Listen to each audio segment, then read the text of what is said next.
And with that, I think we're now live. So, today I'm going to close down my YouTube dashboard because otherwise it's going to be bandwidth usage, which I don't want.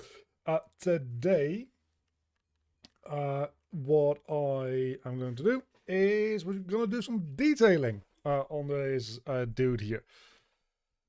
And hopefully finish up the ZBrush portion of this entire thing. So my thinking is, and I don't know if this makes sense to do, but we have like a bunch of different parts here. The eyes we probably want to keep as its own separate object, because those are going to need to potentially be animated. I don't know that they will be animated, but they'll probably still like look best if they're their own separate object, is what I'm guessing. So we'll probably not want that, but then everything else up to the body itself and the teeth and the fingers and everything like that, I want to combine. I don't really think it's this button, right? Maybe I should look this up. Seems like a thing that that might benefit from just a little bit of Googling, but I'm trying to do this off memory, and I probably can do this a little bit easier with just my mouse. Or it just kind of sucks because everything in ZBrush does.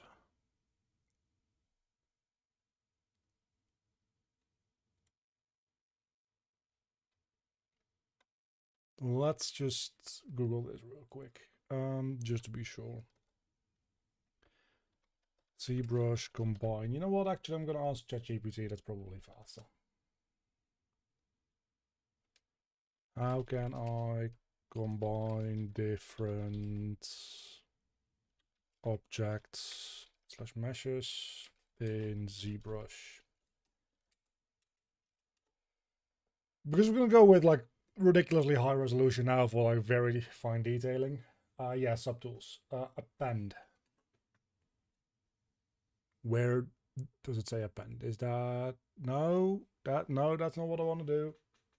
Merge subtools, yes. Merge down or merge visible. So if I make this one invisible, then merge, and we merge visible. Or can I just merge it down? There's an undoable. It should be an undoable operation anyway. So that's just, if I merge visible, does that do? Oh, it just creates the same thing like a billion times in my subtools. That's not great. Yeah, let's just merge everything down one at a time then. See, Dynamesh doesn't do that Boolean operations. That's more what I'm looking into, I think, right? Maybe, I don't know. Let's merge down. I'm just gonna always okay this because this is already annoying me. Okay. Now, if I Dynamesh, I think that should make this into like one giant continuous mesh that I can start like smoothing things out on. So in theory, this should now be one mesh, right? I don't think it is. That might just be, where did my, hold on. Do I need to load in that custom Yoa every single time? Huh, that's not great. We'll look into that. Anyway, I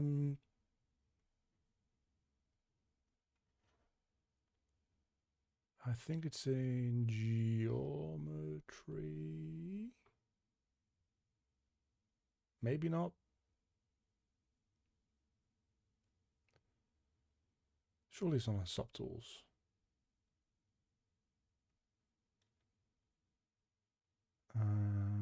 Dynamic subdivision, probably not.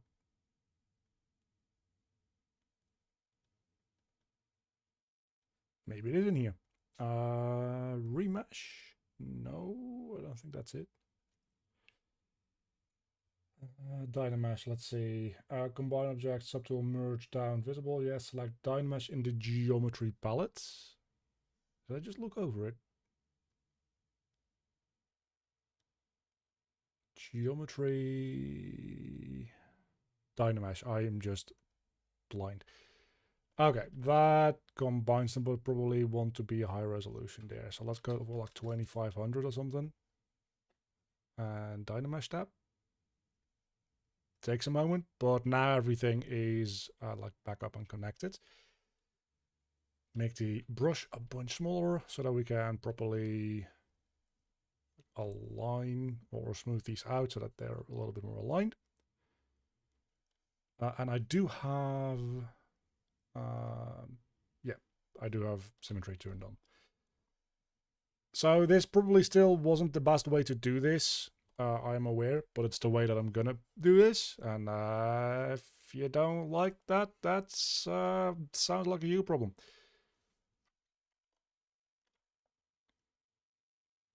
You can definitely still tell that it's like separate objects that are being welded together. It's not great, I'm gonna be honest. But we'll do a little more like sculpting on it in a moment. Maybe like deflate it or inflate some of the finger parts. But we're at this point at such a high resolution that I don't think that that's gonna do all that much.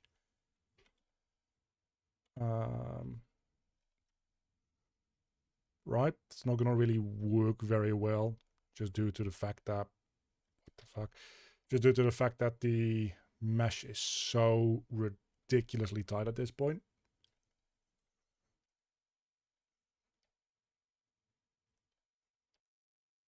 It's not really a thing that is particularly modifiable anymore.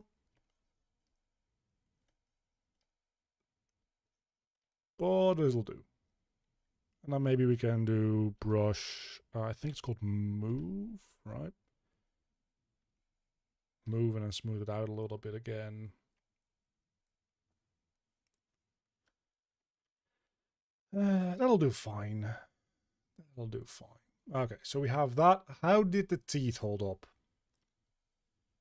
Surprisingly, not shit. Like, they're not great. Some of them got connected up to each other, which is kind of what I was afraid of. So how do we deal with that logically?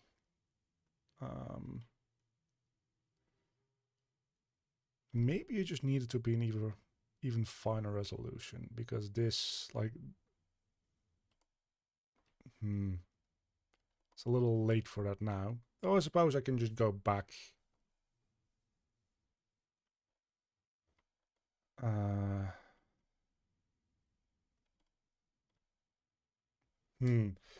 Okay. I didn't really think that through at all. Let me just ask ChatGPT again.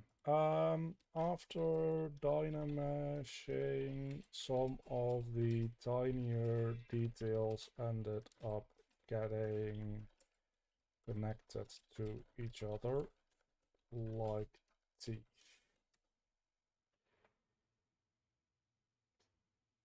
To prevent this or fix when it happens, there's several approaches. Increase the dynamic resolution. Yeah. Polygroups and masking. To assign polygroups, enable group masking in Dynamesh. To enable this tells the Dynamesh to keep separate polygroups as distinct pieces, avoiding fusing them together.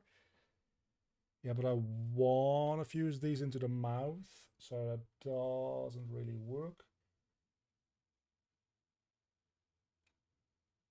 Use the move brush to separate closed geometry before dynameshing. Yeah, but they should be close. After dynameshing, isolate to correct with the move and inflate brushes. Yeah, but I can't just move things around, right? Because they're fused to each other. So like that's not gonna do it. I don't think. I don't think we can.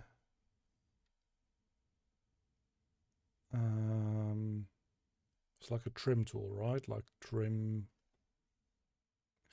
curve? No. But it is one of the trim things, I think. Trim lasso.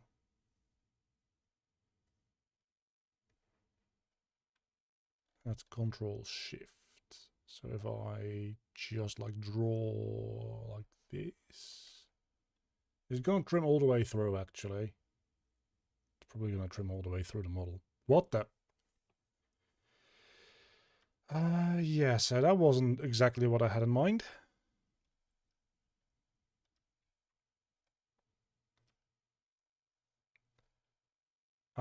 But we can probably still make that work. Because we can... Is there a way to mask everything? Can I mask the whole model?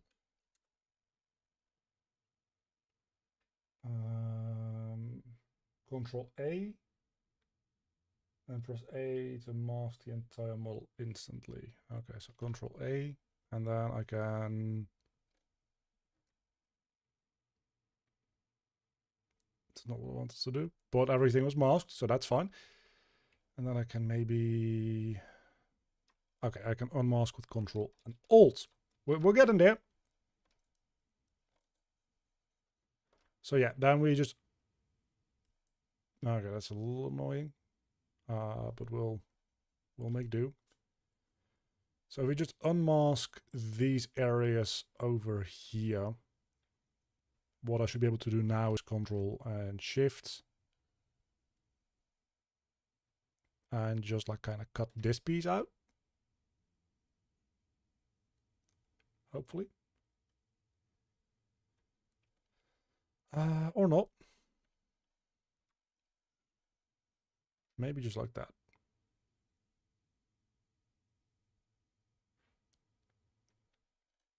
Or not.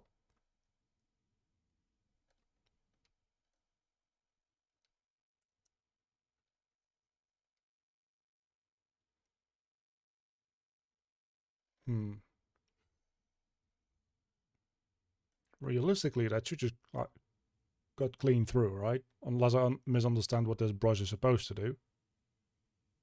Which it very much seems like I am.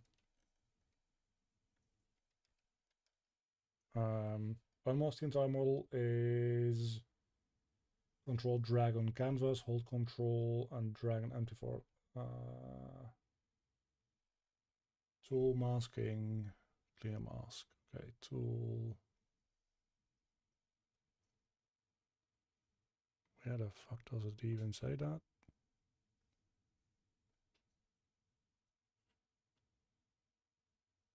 Surely it's somewhere down here. Masking.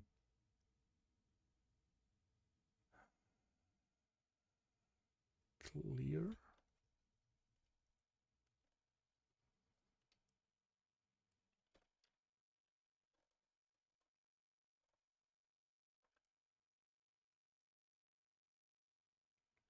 Yeah, I still don't think that this is the way that we're supposed to do that.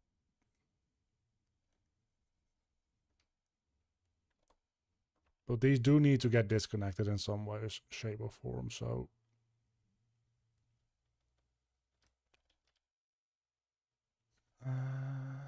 let's try one more time by just doing like this. I don't think this is gonna work well.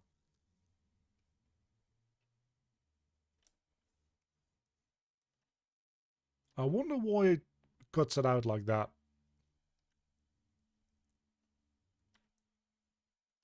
Maybe what I need to do is I need to specifically like... That was a bad selection. A real bad selection. It's also making ZBrush buffer, which is not... Okay. So yeah, long story short, let's Control Z. You know what I'm gonna do? I'm just gonna reopen the project as a whole real quick. There must be a better way to repair that than I'm using right now. I can't be fucked looking into it. After this model is done, I'm going to be following the ZBrush introduction course from like the Flipped Normals bundle that's on right now in Humble Bundle, which I have a link down below in the description because I talked about it last time quite a lot, and then I never linked to it, which is a little dumb. So after we finish all that, we're going to I'm going to learn a lot more about ZBrush and figure out all the things that I'm doing like in a very stupid way right now.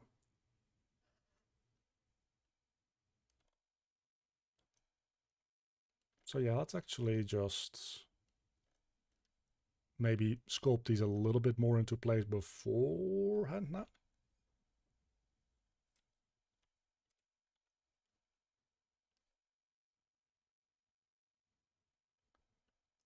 So you can also make them maybe do a little something like that with them.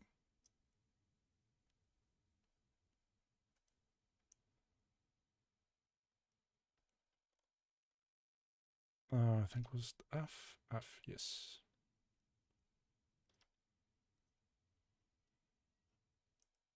So that's a little bit more like they are nails or claws coming out instead of just pointy ends to the fingers. It's not gonna be amazing, but it'll be something. And it'll be a little bit easier to like sculpt or smooth out rather.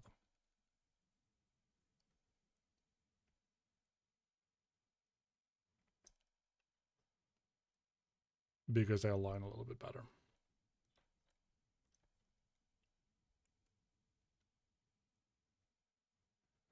So how's everybody doing today?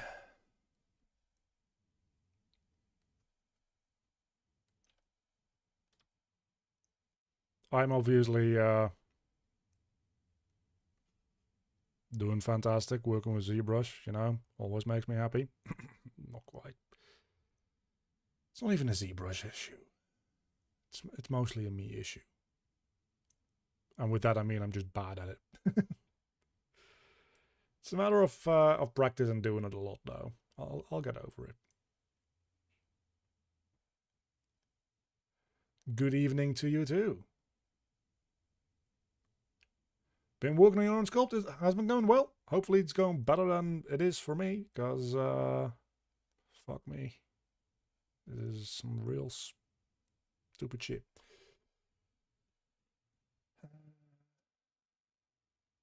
I'm actually kind of excited, to be honest, to get started with those ZBrush and like sculpting courses to like get some more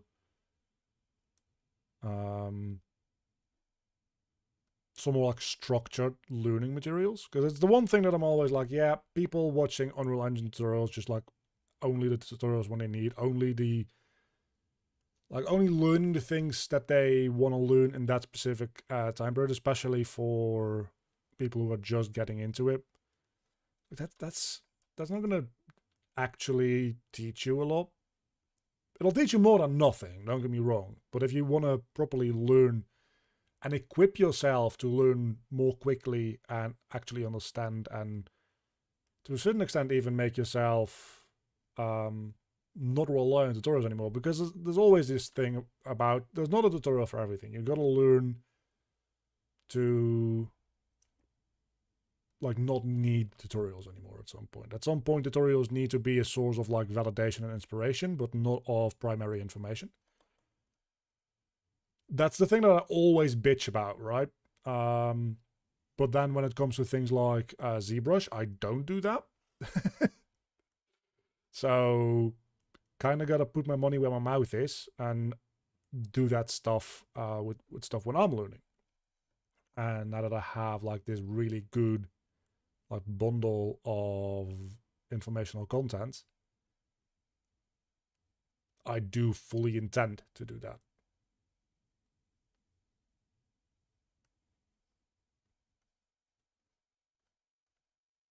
But it's gonna be a moment before I can actually implement that into any actual working stuff for the game. That said, these nails now already look a bit better than they did in the previous attempts. So I was thinking of getting the Humble Bundle just for some of the brushes. Yeah, the brushes are amazing. Like these nails that you're seeing here are some of the teeth brushes. And then the, like pretty much everything in the face here. The teeth, these little like beard things, and then the shape of the head. And then those are all, like these are technically also teeth. And then these also are teeth. And technically this is like a mouth that I'm using. So the brushes are really, really good. And then when you can like creatively apply them as well, in scenarios where they are like, you might not think to use them, but are just like fucking around and like, oh, that actually kind of works. So let's keep that. That is indicative of a good set of tools, in my opinion. So I'm quite happy having bought that bundle. And there's also a bunch of like alpha mats and stuff that you get with it, and some other VDMs, and like a eyeball tool or whatever. I don't know. I didn't really look at the eyes because I don't care personally. But yeah, good stuff. So we have this merge, so we can now start merging all of these down, right? So merge down, just always okay. Merge down, merge down, merge down, merge down. There we go. Looks good. How many poly will the character approximately have in the end? I'm not sure.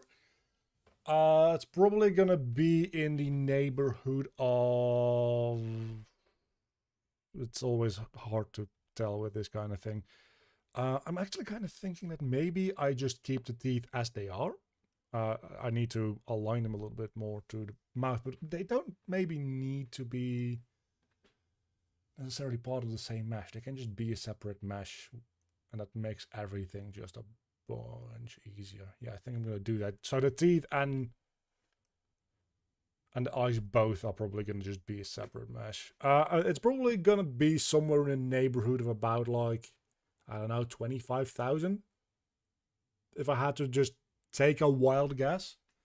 I don't know how much actually did my did my Reaper end up being. I made like a short about that at some point. I think that character, which is a lot more complex in shape and detailing than this one, ended up being about 40,000, I think. So this one is probably going to be about half that. And this time I actually have better read topology tools as well. So maybe even lower than that. Maybe we can get it to like 15k, something. The character is also going to be smaller in game. So we can get away with relying a little bit more on texture detail. Like even for these ribs, right? I don't know if I'm going to add enough polys for there to be damn near any deformation here, actually. This is probably all just there for texturing purposes in the end. I don't think there's going to be a lot of displacement in this part of the body in the actual model. Because in order for these little ridges to exist, there needs to be quite a lot of geometry. And that geometry isn't needed here for like deformation purposes. So I think that's all going to be like down to the textures. That said, Unreal Engine is going to shortly support skeletal meshes with nanite. Which isn't to say that I'm going to use it like fucking, how many polys do we have? About 1 million? At this point, right? It says up here, I think, poly count 874,000. I think that's what that is. We're not gonna like import that entire thing into Unreal because that would be insane. But maybe we can get away with doing a little bit more, right?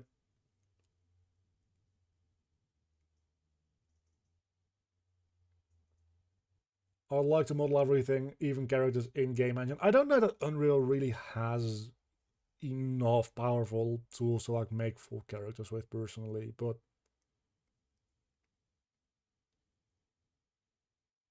In 5.4 anyway, no. They really have been improving their internal modeling tools, but recently they seem to have been moving more quickly with their rigging tools, which their rigging tools are actually really powerful.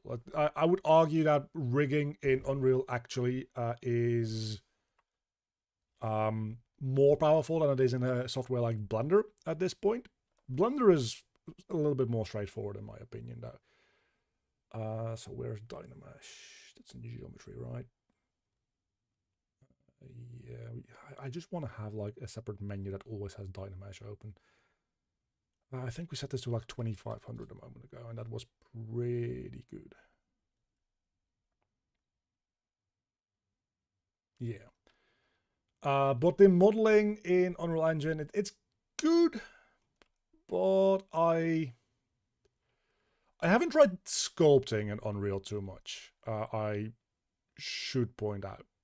That might be better than the modeling tools. The issue with the modeling tools for me in Unreal is that you can't really set up a very easy, well, you can, but you'd have to like program a bunch of stuff yourself, at which point, why even bother? You can't really very well set up a like non-destructive workflow for like props. And for characters, that's not that big a deal. Again, it kind of depends on the sculpting tools in Unreal. I haven't really looked at it. The bit that I've looked at it, it didn't feel very good, but I didn't give it that much time. It's more for like, if you make a chair, it can be nice in Blender because you have a bunch of modifiers that you can like quite easily apply. You can quite specifically say, hey, these vertices specifically that I have selected right now belong to this vertex group, and then each vertex you can also have a weight within that vertex group, and you can say, hey, apply this bevel modifier only to this vertex group, and then you can give a scaled amount of bevel to each vertex based on the weights that it has in that vertex group. And that's entirely procedural. If you later decide, actually, I don't want that bevel, you can just throw out that modifier. Or if you decide, actually, I want more bevel, you can just increase it. Even if you are like way down the line in the process, as long as you don't like bake the modifier, it's procedurally like added to your base geometry. And that's really nice for making things like props. And all that is possible in Unreal because of geometry scripting, but at that point, like you would need to program a lot of this yourself with either Blueprint or C++. Which is, I don't think, exactly ideal.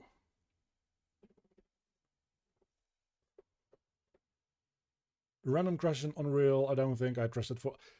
I don't really get that many random crashes. Like, usually when I crash something in Unreal, I also, maybe because I don't go overboard with the modeling tools, to be fair, but like 9 times out of 10, maybe even more, when I crash Unreal, it's because my own code made it crash. But that's also probably because I have a disgusting amount of RAM. Like, if you have a normal amount of memory, I feel like it probably crashes a lot more. Let me actually feel if my radiator is heating up, because it feels kind of warm in here. It might be that my roommate put on the heat. No, it's just my computer putting out a lot of heat.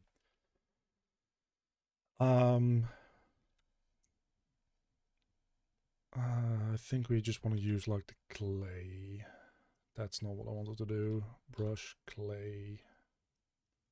So I want to like carve out a little bit here as well. And then like connect this up a little bit more. Definitely should have done this in the slightly lower poly version. Oh well.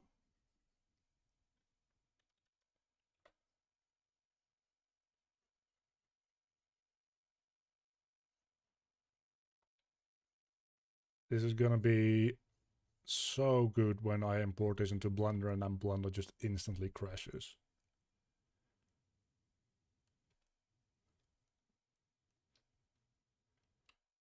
I'm going to be rigging this most likely in Blender. I've done a lot of my previous characters, like I think the last two I did on stream, or at least the last boss fight I did on stream, like the Grim Reaper dude. I did do that one in Unreal. I want to, since I'm not going to be animating this guy in cutscenes, I want to give rigging in Blender another shot now that I feel like I understand rigging a bit better than the last time I did it, and animation a little bit better than the last time I did it within Blender. At some point I kind of swore off Blender because it was being weird, but I feel like that might have been just like my fault. So I want to do this one in Blender again. Okay. We're going to do the detailing on this dude now, which means I think we are like low poly enough at this range. We have a bunch of alpha mats that we can use here, right? And I was looking through and I found a couple of cool ones. I probably like should just make or import some of my own, but you can like, there's quite a few cool ones, and you can, if you set this to drag select, you can just kind of like add detailing like this. And it doesn't mess too much with your like existing geometry, but it does add in some details. So that's kind of cool.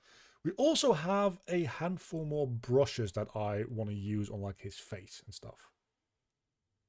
I just use AutoRig Pro, it helps a lot. I haven't really looked into that. If it's similar to Rigify,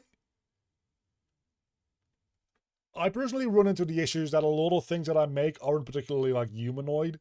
They're pretty like harsh edge cases where a lot of auto rigging tools just kind of get confused, because this guy, for instance, doesn't have legs,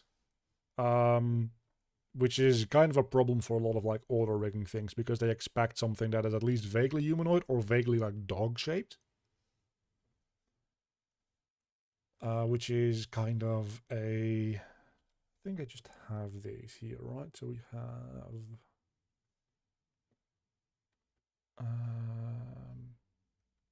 can we just like,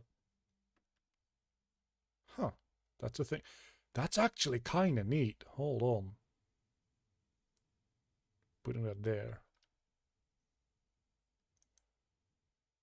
I feel like we might still be slightly too low resolution. Let's go higher, man. Let's go higher. Let's go to like 35.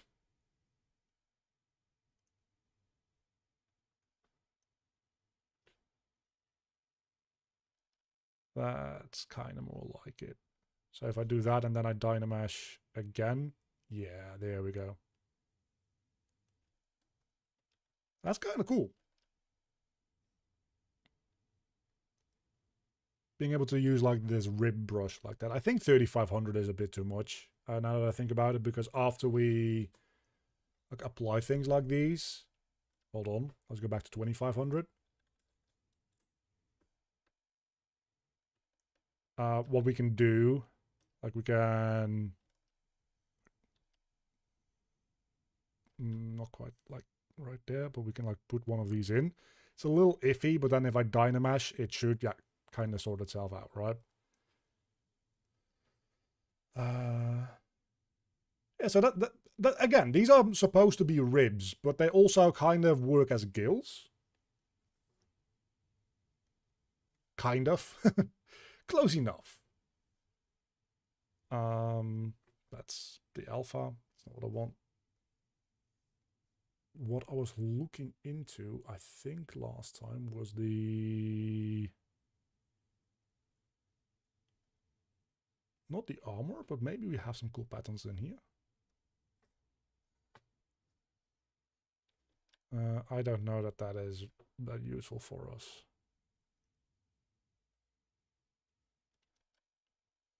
Does it look good on there? Actually looks kind of cool on there. Let's use it there, yeah.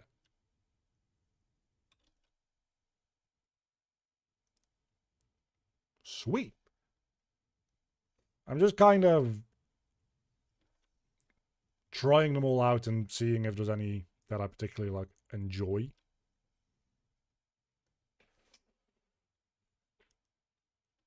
Ooh, that's a nice one. That's a nice looking one. Let's try to use that. Can you put one in there? It's kind of like shoulder pads for this dude. Yeah. Ooh, that's that good shit. Kind of like almost a coral-like consistency on the shoulders. I like it. Can we maybe also like pull one out of his elbow?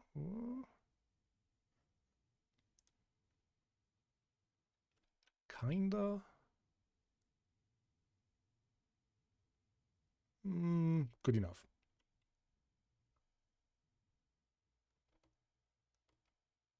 I feel like maybe he's starting to be like a little too visually busy at this point though.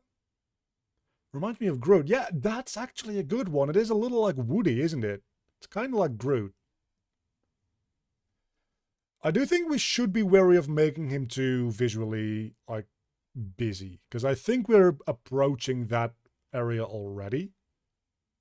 Whereas just information overload, visually speaking.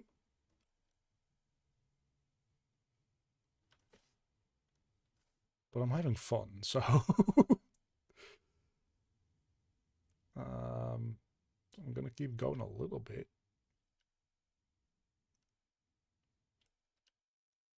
And just see what all these things are like.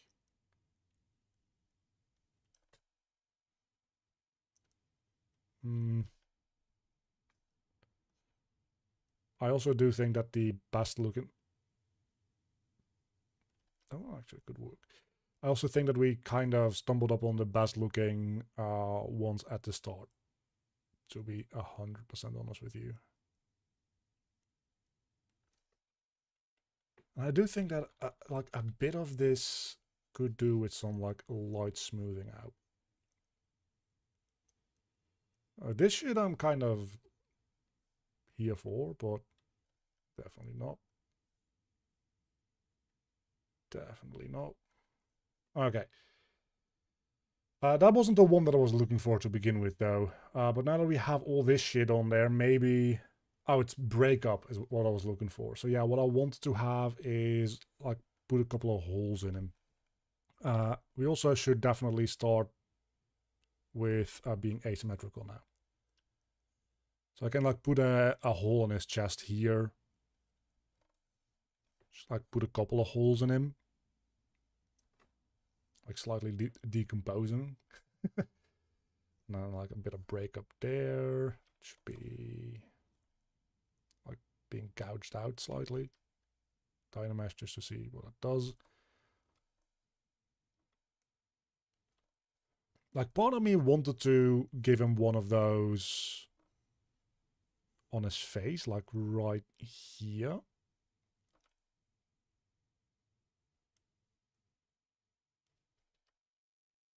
But right now I'm thinking, I actually think the face intact works a little bit better. And just having these areas like this is a little nicer. But we can put some scars on him, right? We've got these scars. We can put a scar across his face. That's fine. That's maybe just...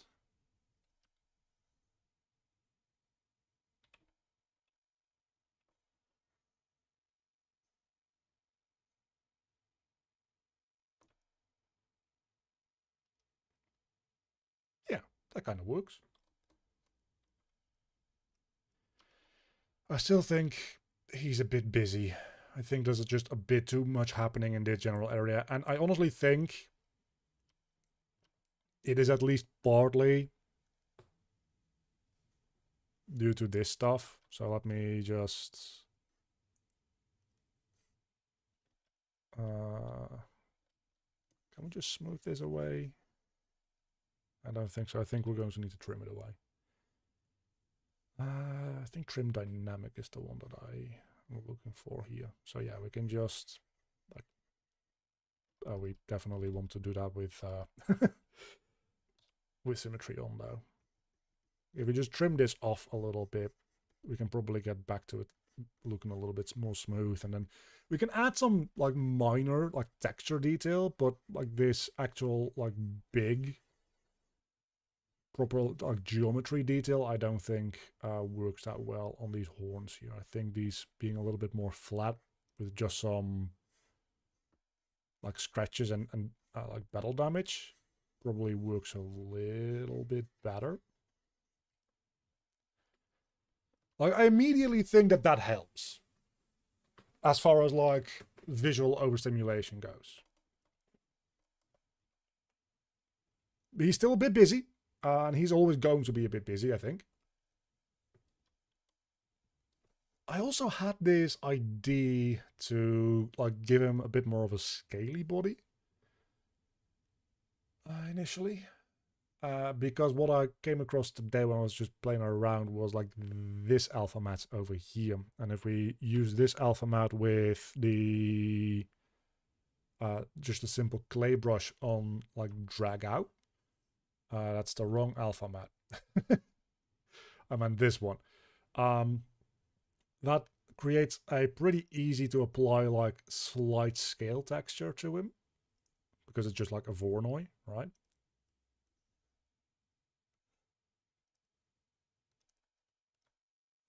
And it kind of plays into the whole, we're kind of making like a evil like merman. And this is one of those things which, yes, it's adding a lot of lines and like extra tiny detail to him. But this is subtle enough to the point where I think that, yeah, this is just going to be like texturing stuff, right? I don't think that this is going to making unreasonably visually busy. I probably should have done this though before adding the like the decomposed sections, because obviously where he is decomposed he shouldn't have this. So instead I'm just gonna have to be quite careful with it, but I think that's fine. Do I still have, yep, I still have geometry or symmetry on, so oh well.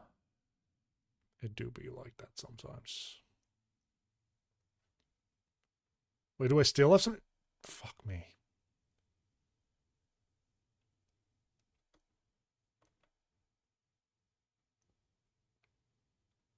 You can always mask it and apply if you'd like. I suppose. I can just Ctrl Z through back as well if I really don't want it. But this is one of those things that I kind of was just playing around with before the stream started and I liked it. So if I zoom out now, this doesn't majorly change the look of the character in that it does add detail to him, obviously.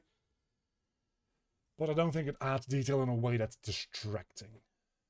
And I also don't think we're going to be doing this for the arms. I think this is going to be specifically only like a up to the torso kind of thing. But we do need to do something for the arms. So let's take a look at if there's any other alpha brushes that we can like do fun stuff with. I don't know that I really like that one. Maybe this one. This one's kind of doing it a bit better.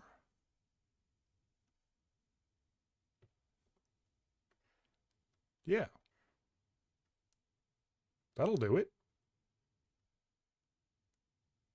Okay, maybe smooth it out a little on the back. Apparently it was applying to the back as well. I don't know, smoothing it out kind of just makes it blurry. Just very subtle smoothing.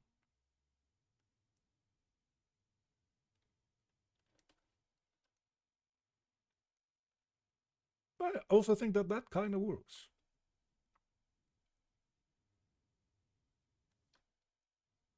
I don't know if we're going to open up Blender and import this guy and try to like retopo him today, because it seems like we might.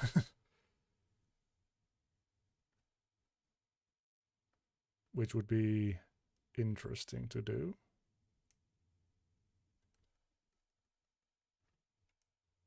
I guess I could smooth it out like fully and then...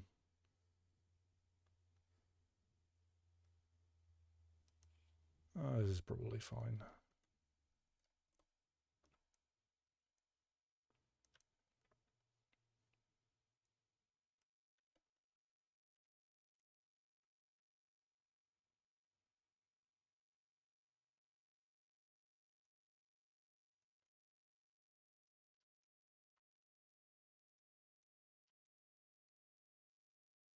I didn't really anticipate that this was gonna go so like relatively quickly. I was anticipating this to take a long time, but this part of the process is just actually going quite smoothly. Are you gonna do any texture painting? Unlikely. That's one of those things where I'm just not good at it. Like I'm really quite bad at it. So I'm pretty unlikely to do that. I just realized there's probably gonna be like quite a bit of geometry needed to like get these like gouging areas working properly. So maybe that actually requires like a couple extra edge loops in some directions here or some like clever geometry. I don't know what I'm gonna do with it yet.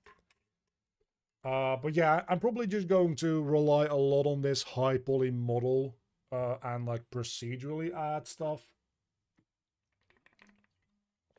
in Substance Painter.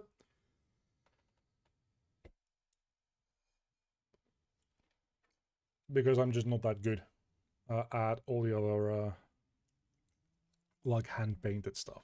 What does this look like if I remesh it? Pretty much the same. Fantastic.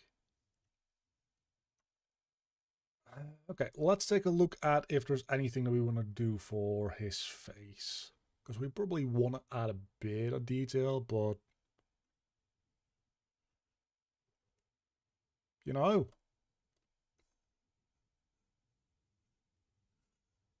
that actually kind of works, especially if we like focus this on like his eye here. Ooh, yeah, I like that. I don't like looking that close at his eye though. Like his whole arms and legs and stuff. Oh, well, actually, yes, we will do texture painting for this probably, because I'm doing the same thing here that I do with like the basic demon enemy. That's having all these like veins on his arm. So there's probably going to be a separate like texture set for these veins that are going to be like different colors, and that's going to end up being an emissive map. And I will like at least paint in the mask of that on every single one of these veins. Probably not on these though. So yeah, that is technically a little bit of texture painting, I suppose.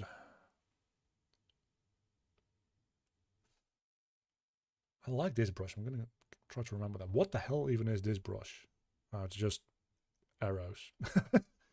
I kind of could have seen that coming, right? Yeah, that ain't it. It's just a high contrast Voronoi. I think this is just like more scars, right? Oh. Ooh. Hold the fuck on. Can we? Can we?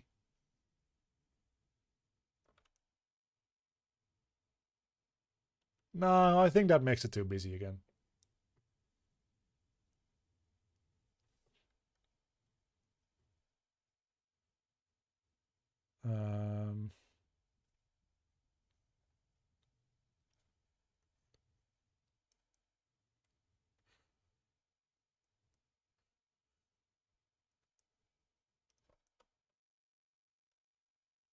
I'm gonna be honest, I think this guy is like mostly done at this point.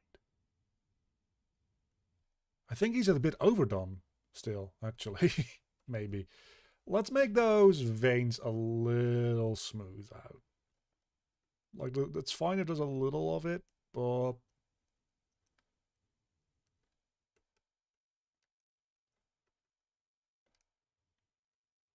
I think this is... just popping in to say, having a good stream. Thank you. You have a good night as well.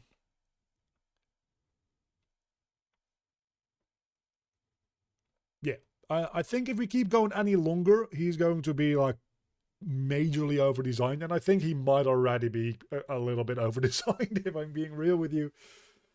So I think this is a good moment to just say, hey, let's stop. Maybe we can look into the teeth. Do we need to do anything with the teeth?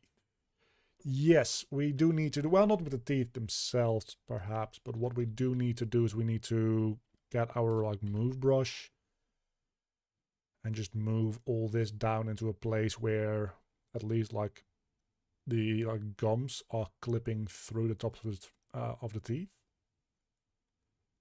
Because otherwise, probably never gonna look up that close to any of this, to be honest with you. But just in case, it's gonna look like shit. Technically, it's not symmetrical anymore now, but who cares? Clearly, it wasn't symmetrical to begin with.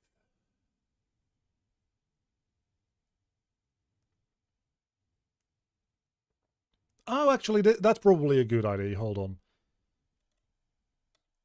Making, like, a little bit more of, like, a rounded shape around this. Look, this is the kind of stuff that you definitely should do when it's lower poly. There's no doubt about any of that, but here we are. I don't want to make him too much into, like, an orc, though. Oh, that's, I don't know what I want to do. So I kind of got to be mindful of that, but I think that this is... just gives him a little bit more detail around those teeth, right? Which I think is good. And then we can, like, pull this bit of the mouth in a little. Smooth this out. Pull this bit out a little bit as well. Pull this in a little. Gives the mouth just a little bit more definition. And I think we should do the same with the top teeth. So, like, brush, inflate. At least I know the shortcuts fairly well, because they are literally just the names of the brushes. Like the first letters of them. In about 90% of cases. So that's kind of, like, good for me. Oh, that might be a bit much. Need to have that symmetrically done. Where the fuck am I? I'm on the arm. Okay, sure.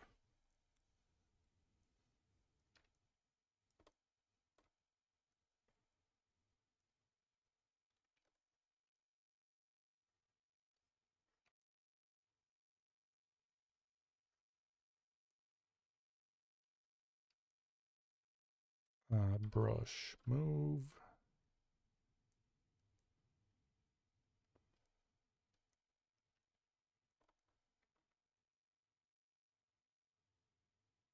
Definitely needs to be bigger. That inflated bit.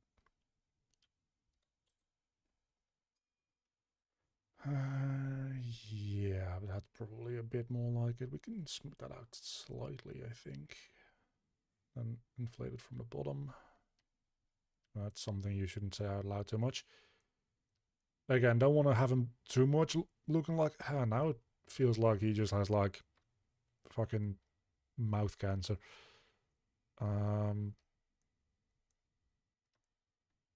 Mostly because I think the, like, most bulbous part of it is right there. So we should probably just, like, pull that back a bit.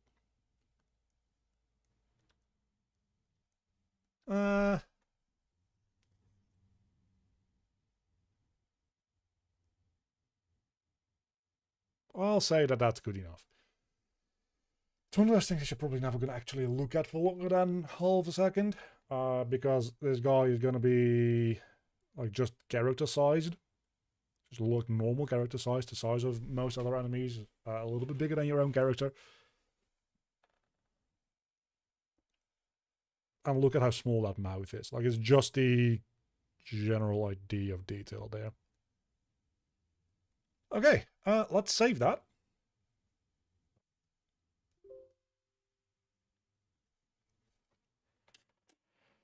And then I guess we I guess we export.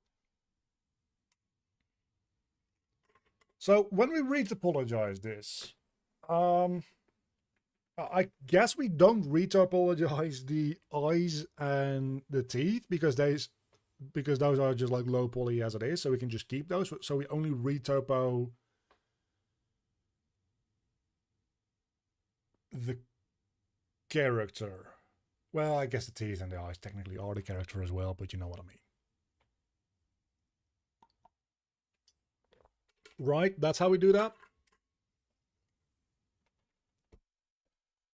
Man, I don't look forward to retopologizing all of a sudden. Now that we've added all this detail here and there and like fucking down here somewhere and then there. A lot of this stuff is just simply going to be texture detail, but some of this stuff is going to make the retopology a little bit more difficult. Anyway, how in the world do you export things? Probably out here, right? At the tool. Because we have like this as a tool now. How does that work? Because now that there's a tool, you can like technically use it as like a tool on another thing.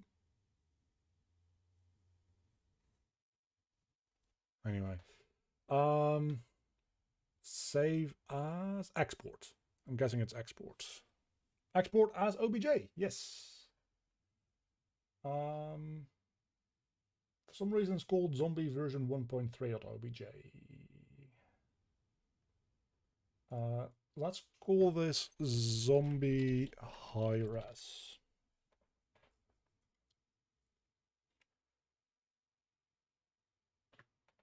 Oh, it's file at the top as well. Which would be save. Oh, but I just saved it. Right? Anyway, we exported it as an OBJ through there, so that's fine.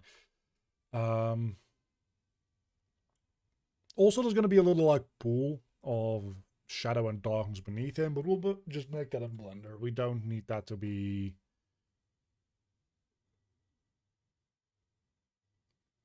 I don't actually know what we're going to do with that. Is that going to be its own...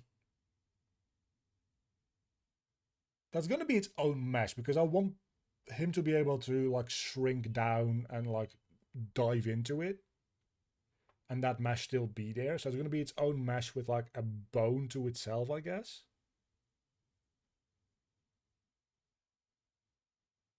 And then I'll probably just use a couple of blend shapes to like procedurally like pool on it so that it's a little like wavy or something. I don't know. I haven't really thought that out yet. It's not really the most important thing right now. Also, I really need to get the new Blender version because I'm still on Blender like 4.0 and I think the newest version like 4.4 at this point. I don't know what updates I've been missing out on. I haven't looked into Blender in a while. Ah, nice. Cold water is so good.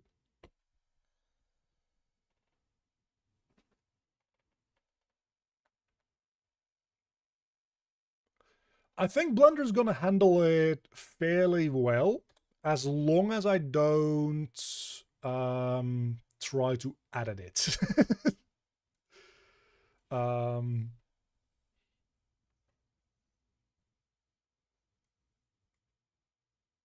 So let's go game dev, action RPG, assets, models, characters, enemies, zombie high res. You see, it actually deals with it fairly well. Oh, but it only exported to one subtool, didn't it? Okay. When I export in ZBrush, it only exports the current subtool. Can I export a mesh with all my subtools?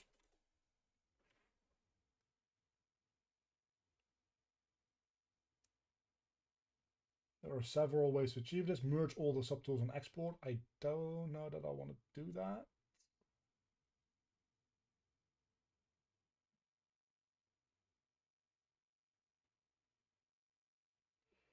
I guess I can just export them all because they should all have the same origin point, right? So what I can do is I can go into this and then like export this subtool next. Oh, that's why it's 1.3, because this is 1.1, this is 1.2, this is 1.3. Okay. Like assumedly they all have the so this is zombie eyes. I guess I could have just made those in Blender then, eh? It doesn't really matter. So this is then zombie eyes, and then this would be zombie teeth, which we can export. There might be a way to just export this as like one object with like disconnected meshes. But for now, this will work. So we import OBJ. We have the teeth and the eyes. We can just import both, and it imports them at the proper locations. Okay, fantastic. This will be zombie version 1.2. So yeah, let's just for shits and giggles look into how many faces this is. Now that we have it saved, we'll go into edit mode afterwards just to see the wireframe, because that's funny. Maybe I actually should have remeshed before exporting it out. I don't know, maybe. Maybe not. Is this shade smooth, actually? Yeah, I don't think shade smooth or shade flat is going to matter with this high poly count. That's a fantastic point.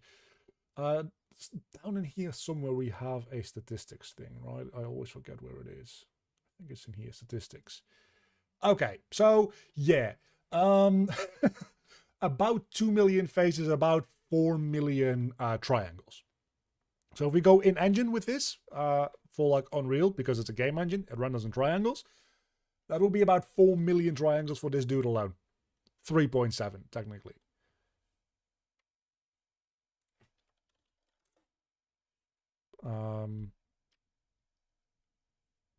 I forgot the shortcut for zoom in. What is it again? Is it Control 1? Control 1.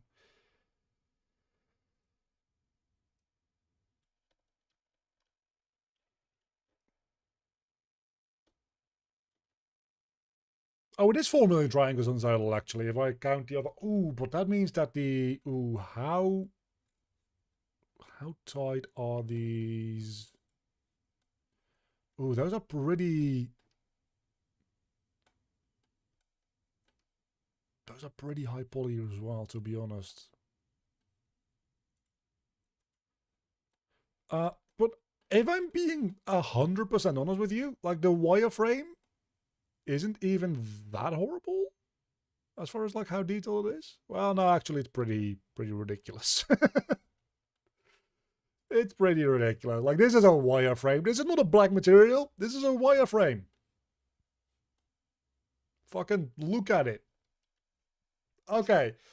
I'm gonna be real with you. I didn't expect to get this far this quickly, so I didn't look into how to use retopo flow. And that's potentially an issue. Because what the fuck do I do now? I think I have retopo flow installed. You should try to look into ZRemesher. That is also a decent option to take a look at.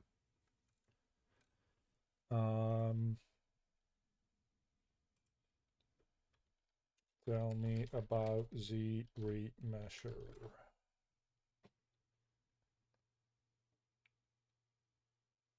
Automatically retopologizing, rebuilding geometry is 3D model. What is ZRemesher? Why use ZRemesher? Better mesh flow, lower poly counts. How to use it? Just tool geometry, ZRemesher. Geometry, ZRemesher.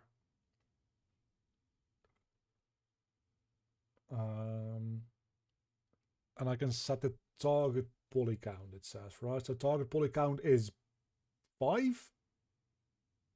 Oh, that's 5,000. Okay, so let's try to get it within... Let's start out. Assumedly, what we can do is just go lower afterwards, right? Definitely can retopo the teeth and eyes. The teeth, maybe. I think the eyes are fine. And then I just like press this, and it just does magic. Probably should have made a copy, actually.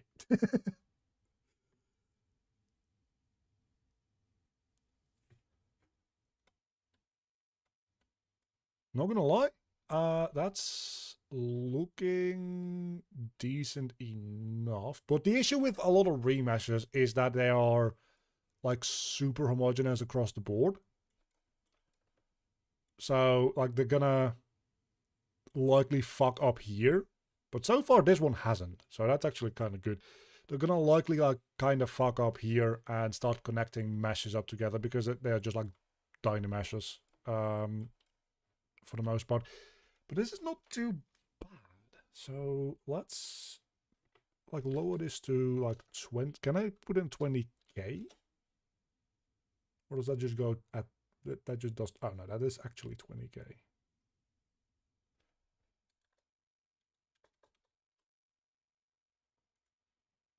Why does it say 100?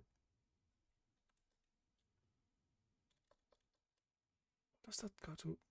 It's kind of weird how it does that. But let's go to like 15k. See what that does. Oh, actually, I probably do need to undo that real quick. And is it a percentage? I think it's a target poly count, right? Because it says targeted poly counts. So you just give in how much you roughly want the poly count to be, and then it remeshes for you. This might save me enough trouble and be good enough for me to not apologize manually, to be honest. And that would be a huge reason to use ZBrush for literally everything ever. Except animation and texturing and that kind of stuff. But in order to do that, I think what I want to do is I want to like make a duplicate of this, right? Something like that. So if I duplicate this, then I can hide it, surely. But then I will still have my high poly version. Is my thinking. We'll test it out, I guess. So 15,000 Z remesher going from 2 million to 15,000. This can only go well.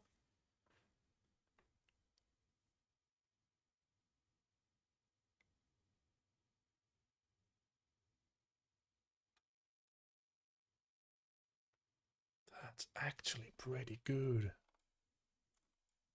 That's actually pretty good. Is this actually, like at this point, 15,000 though?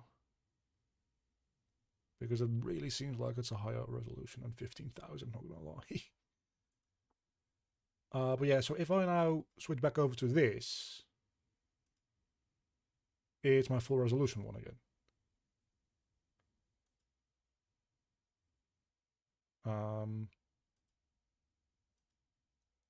Yeah.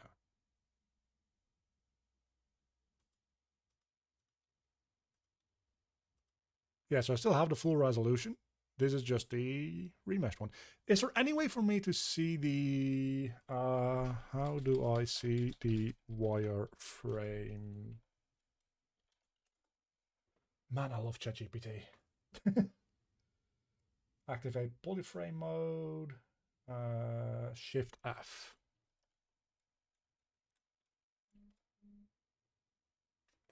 Actually is fantastic. Holy hell. It is not homogeneous across the board. It adds in the detail and the loops where you need them to. Like here and there. It has a good sense of like looping. This is fucking magic, dude. What the hell?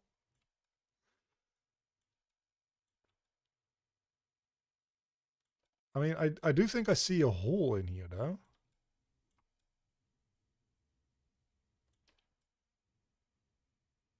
You'll be able to make the high poly into the low poly. And so I do know that, yeah. I do see like a slight issue here, though. So I might need to go into like Blender and just reparent that. Or repair that, rather. Just to make sure that like there's no holes in the mesh. And weird stuff. But if I'm seeing this, I think we have plenty of room to go lower poly with this. I think we can go lower, man. I think we can. Let's see how low we can go. We're at 15,000. Fucking go down to 10k.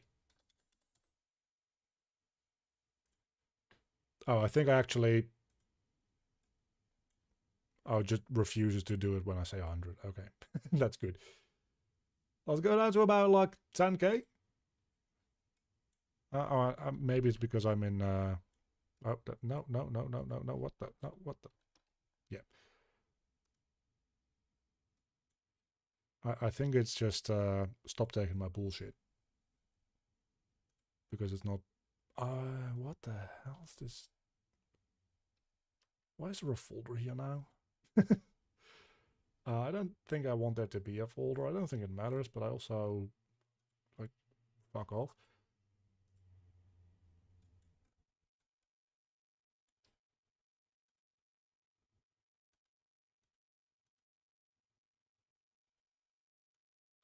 Hold on. I think...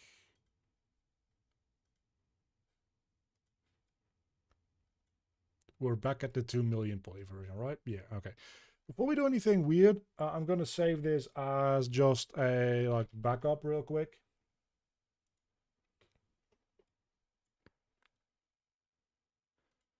Duplicate this one again. And then go back down here, and we're at, okay, Z remesher. So once I've remeshed once, it seems to have difficulty remeshing again at a lower poly rate. I don't know if that is true, but that seems that way.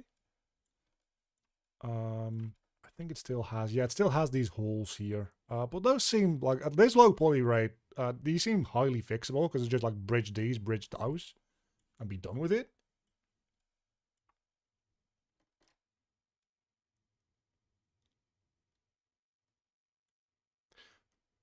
Look, I don't want to push this too far, right? But I think we can pull it a little bit, like 7.5, right? Like 2,000 more polys to get rid of, and then I'm done.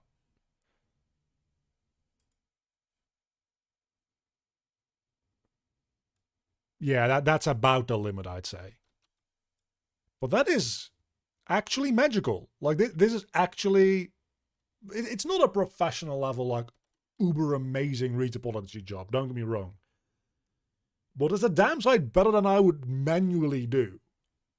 Because I suck at this. And it actually does a pretty good job at doing it automatically. So it's about 1 billion times faster. As well as actually straight up being better. There's no reason for me not to do this with every model from now on. Because we're down to 7,500. If I did this manually, the looping would suck. And we'd probably be at like 20,000. So, thank you for making me do this. Because this probably saved me 10 hours of my life and gave me a better result. I mean, with that attitude, of course, you're never going to learn it. But it seems like fucking you don't need to, because look at this. There's a little bit of repair that I still need to do, but that's fine. Let's fucking export this son of a bitch. We can just look. There we go. Zombie low res. I guess that means that we're going to be texturing today as well, at least starting the process. Because that's fantastic.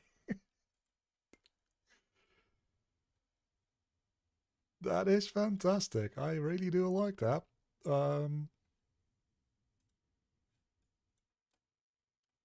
Yeah, so we can just like shade smooth and just look at that. Look at how fucking clean that is. Okay, now let's go back in. This one we can just go into edit mode without anything crashing as well, which is kind of fantastic. Oh, in Blender it's that one. Okay, so it's these four faces need to be connected up to fill out a hole. And we've got some faces here that need to be filled up to fix up a hole. Wait, wasn't he supposed to have like a huge... Oh, maybe we went a little overboard after all. Hold on. Yeah, I think we might... Yeah, we definitely went a little too far. Because we got rid of one of his holes altogether.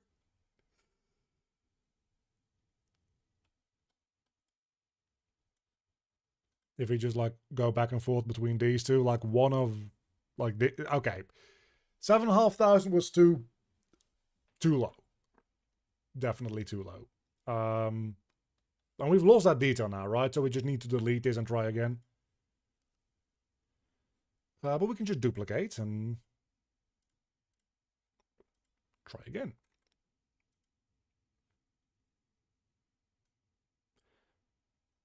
So without any like funny business, I'm gonna actually be at 15k. 15k is fine for like a character mesh, I think.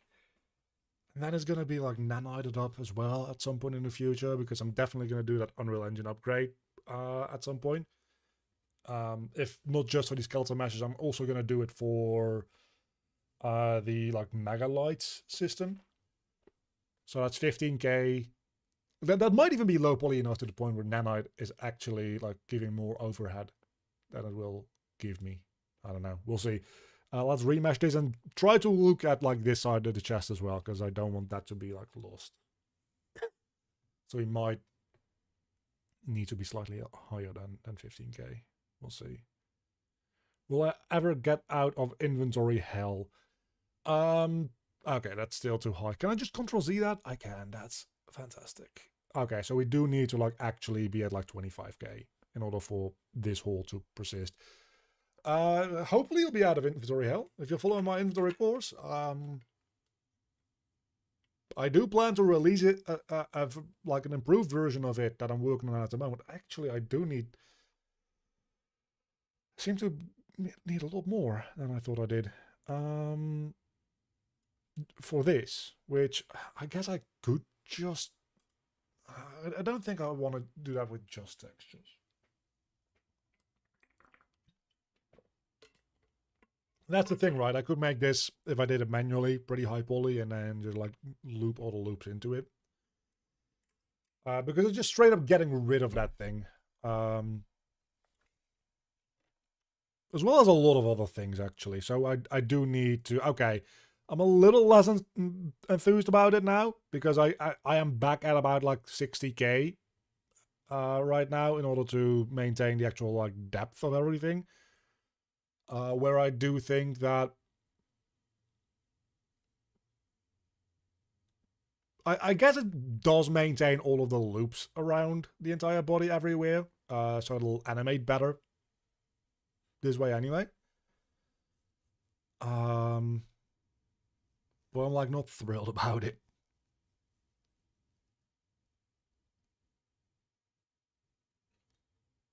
I just needed to focus a lot of geometry around this particular area around there. Yes, it just gets rid of that hole altogether.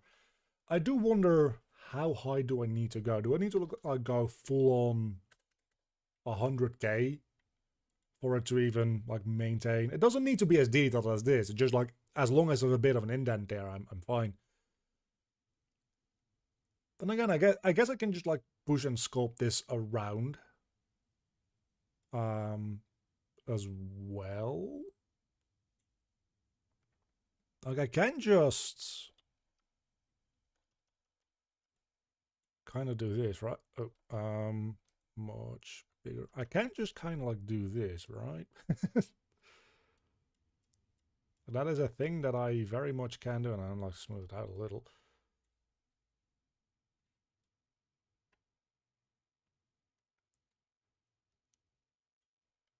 Because right now we're back at this is too much. That's not okay. Well, obviously this is way worse.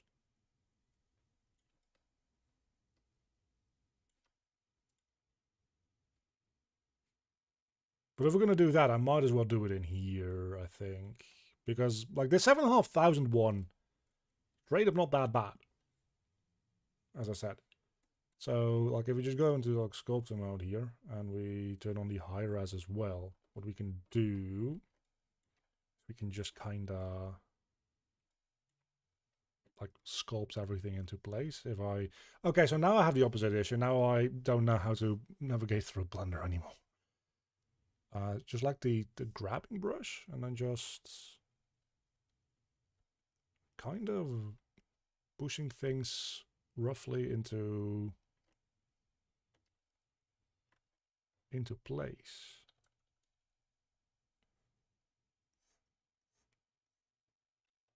Matter of fact, I have an even better idea.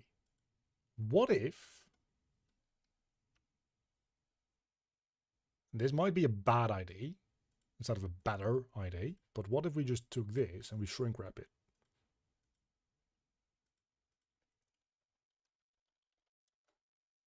This might go badly.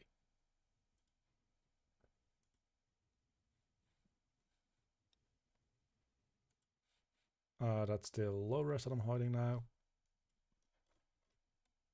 I think that actually kind of works if it is a slightly higher poly version. And 7,500 again is kind of ridiculous in how low it is. So I think I just kind of like went way overboard with this. If we just go back and we do make like let's make a 20k version, right? So that is like 20, 1, 2, and 3 zeros. Why do you do what you do? Did I make it 200 instead? I don't fucking know. Let's roughly 20k. Let's remesh at 20k.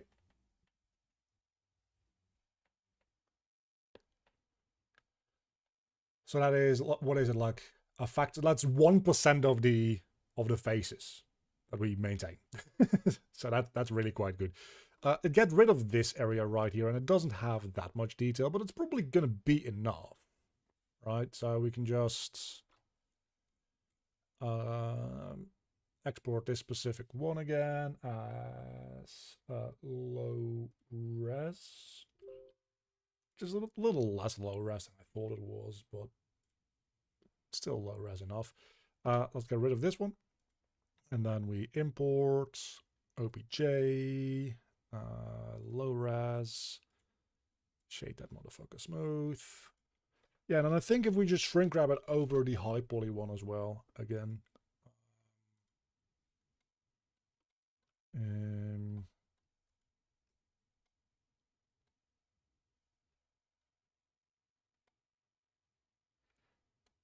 Maybe not. Maybe that's still not enough.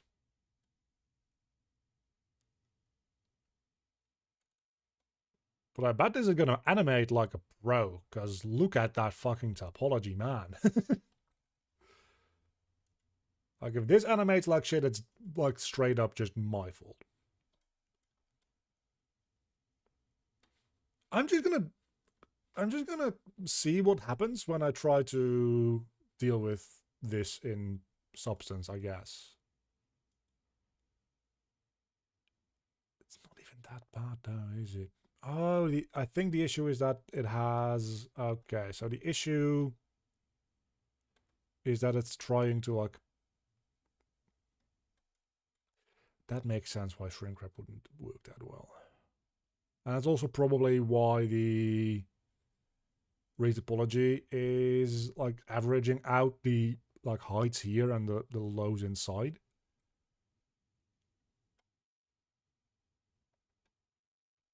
So what if we... I'm just kind of messing around at this point, right? So what if we just do this and we try to snap to faces? And we just like kind of pull this. Yeah, that's not snapping to fucking nothing. It's because it's turned off, that's why.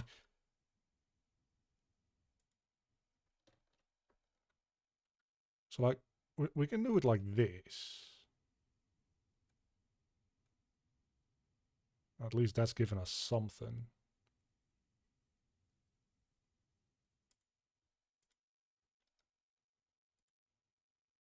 If we can just select a handful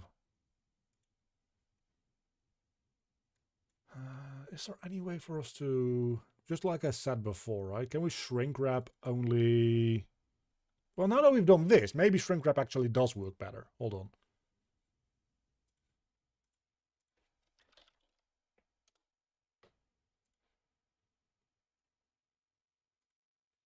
Ooh, I think it does. Yeah, that's good enough. I think that's good enough. It's not fantastic, but it's making the most of the geometry that we got.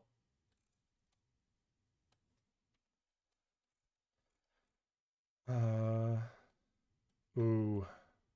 Well, there's actually some like pretty bad... This is just straight up good, but it's this portion as well that is getting kind of messed up through it.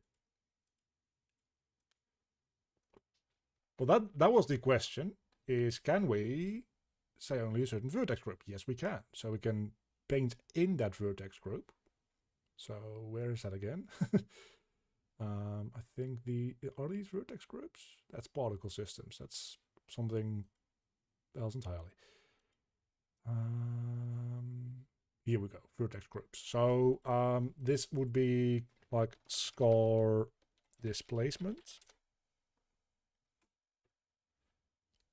And with scar displacement, we can weight paint, even though it's not like a weight job. But if we weight paint this and we say, hey, only do this on scar displacement, and then we turn it back on, it only does it there. And this is what I mean with, hey, Blender is fucking amazing for modeling, because we can just do this. We say, hey, apply this modifier only to this area.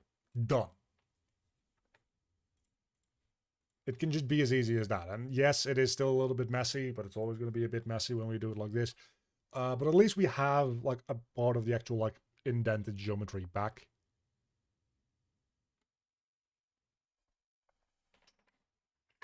Which means that we can now... We can either go into Substance to start texturing, and I don't really have much in the way of like a vision for that. Or we can take this low poly model and start rigging it instead.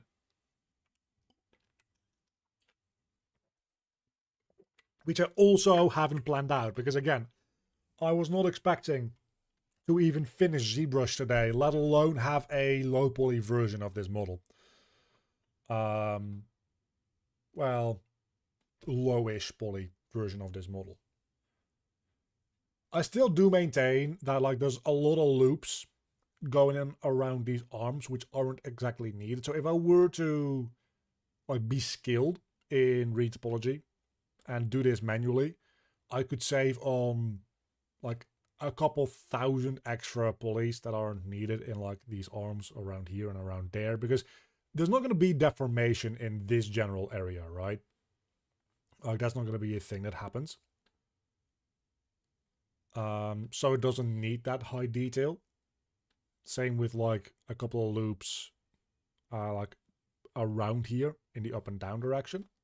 Definitely could get rid of that. But then again, I still technically like can, if I want to, like just dissolve every other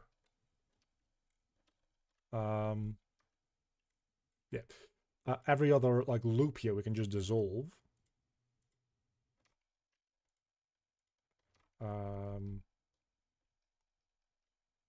Every other, not every one. So not this one, but this one, not this, but this, not this, but this, not this, but this, not this, but this. And then around the elbows, we probably do want to have this high poly stuff. Ooh, and now ooh, look at that. There's some weird edge flow here. It's not perfect, is it?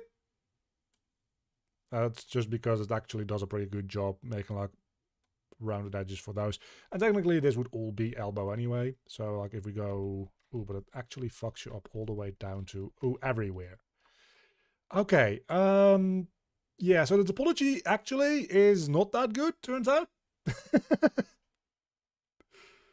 But up here it is, so we can just like dissolve those edges and be rid of at least a couple hundred polys. So that's the thing that we could do to optimize this a little bit further. It's a bit fucked that we get like these weird edge loops around here. And again, I think like as a whole, we could probably dissolve this edge and get rid of another like 200 faces. So it actually kind of still works out. And then these actually do seem to be normal loops again as well. We can like dissolve a handful of these.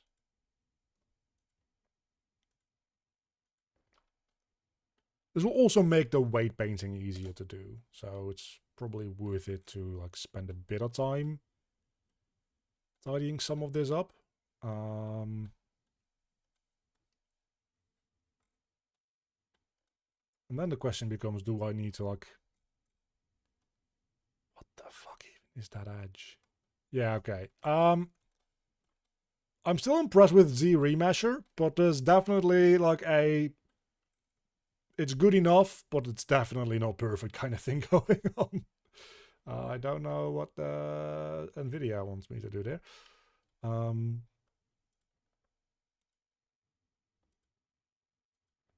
But far be it from me to say that I'm going to manually retopo this thing now just because of that, because I'm not. This is by far good enough for me to say, okay, I'll just go through and actually like clean up a little bit, because we're down like 1,000 faces already here, right? So, okay, that wasn't a good edge. That also wasn't a good edge. Yeah, some of these edges are a little fucked. I guess it kind of helps to just like get rid of these and the other one.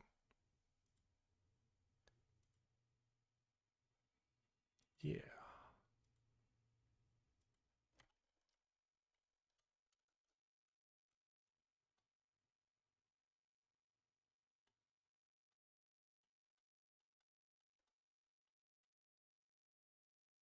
And then I guess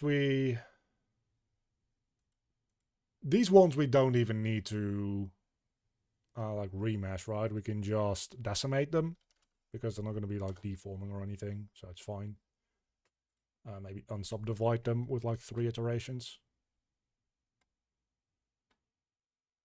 Maybe even 4.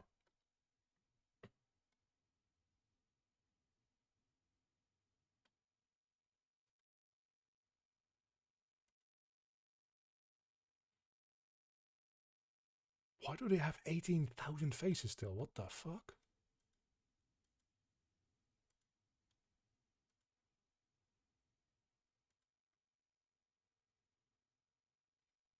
Where did all that detail go? Okay, maybe we just do collapse and we say, hey, 113,000. Fuck off. 13,000. Actually, a matter of fact, just like 1,300 is probably enough for a couple of teeth, you'd say, right? Yeah, that's plenty good. Again, its topology sucks, and it's not going to be great for unwrapping. Oh, yeah. So before we go into substance, we need to unwrap this thing anyway first, right? So that's a thing that we need to do. But that does also help. So we're down to a total of 56,000. And at this point, I'm like, these loops aren't really like looping very well. So I don't know that I want to be dissolving any like bad loops like that. Like, what the fuck even is this?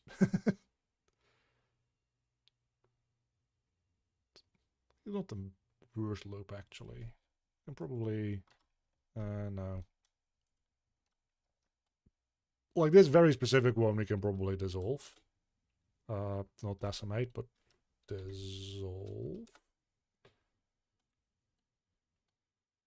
If we really wanted to, we could probably get to under 50k. But I think this is fine.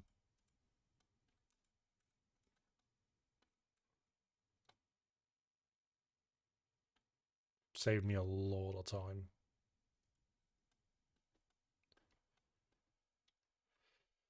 Okay, that means that we're going to unwrap this thing now. This is gonna be fun. Oh, I never set this thing to actually live chat instead of stop chat. I don't think it's been ignoring anybody, but just to be sure.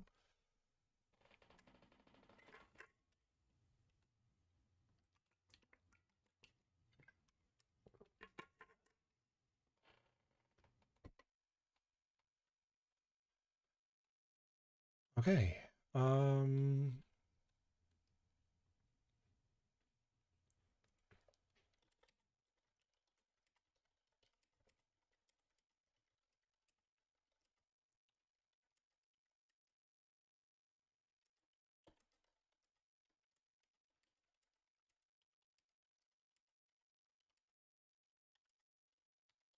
Just asking ChatGPT if there's any like convenient way aside from like setting up an entire material for this dude to display a UV grid, because I can make a UV grid.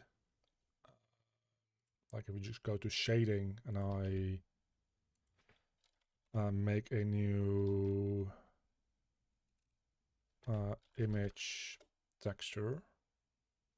I probably do need them to actually have a thing. Create new material, image textures, UV texture grid. Can go to the texture mode in viewport.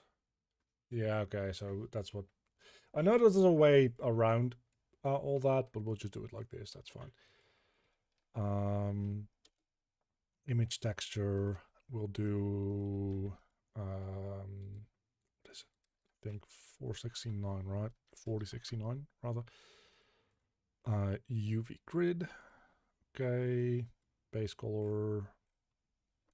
It's kind of fucked, but that's the point.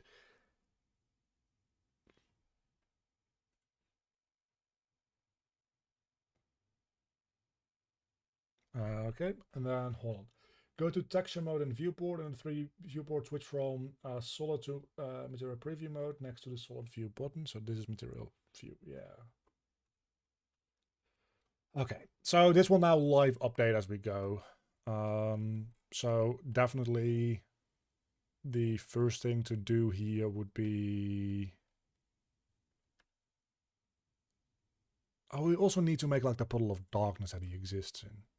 Pick shortest path is going to be tagging seam. And then we'll just kind of make our seams along the bottom like this, because nobody's going to be seeing this, so it's going to be kind of pretty rough. Also encapsulate quite a lot of it. It's very uneven. Holy shit.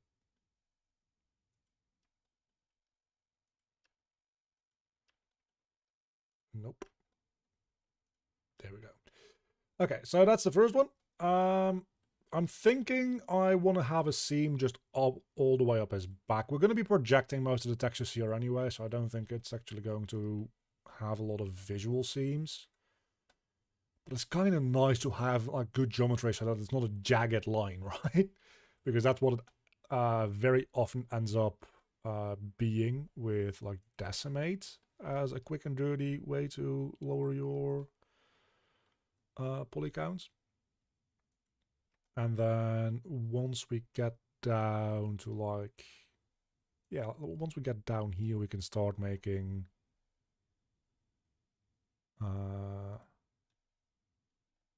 like a circle around here.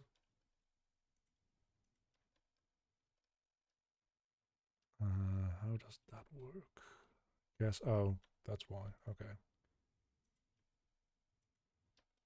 And that gives me...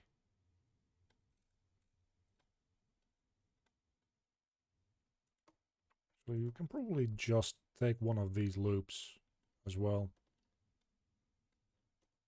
And one of these loops. To just mark as seam. And let's just unwrap this entire thing now. Oh, yeah, we also need to unwrap the teeth. And the eyes, which are not technically part of this model, but we'll actually join them together real quick. And make sure that yeah, that's the selected object. Good. Now that they're all part of the same object, that's going to help. The eyes are pretty easy, actually, because they're... can we still... No. I guess we select everything here and just hide it real quick. So as I was saying, the eyes are actually pretty easy because you can just kind of do these. Or even better, you can just kind of do that.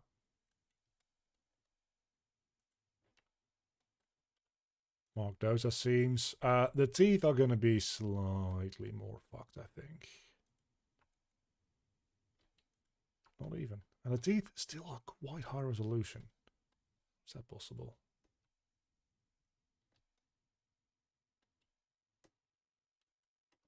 Didn't I make these... Wait, I think something is wrong with the teeth. Because these are supposed to be, at this point in time... Yeah, definitely lower... Oh... Yeah.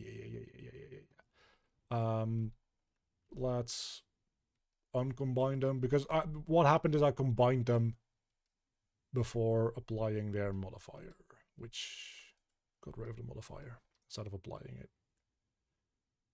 So what I need to do is I need to apply this first.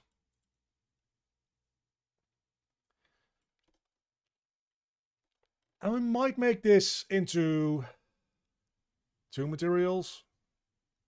Like one for the body and one for the arms and the face or something. We'll see.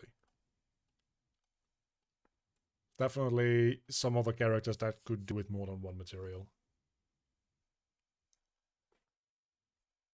Or we'll just make the texture maps 4K. That also works.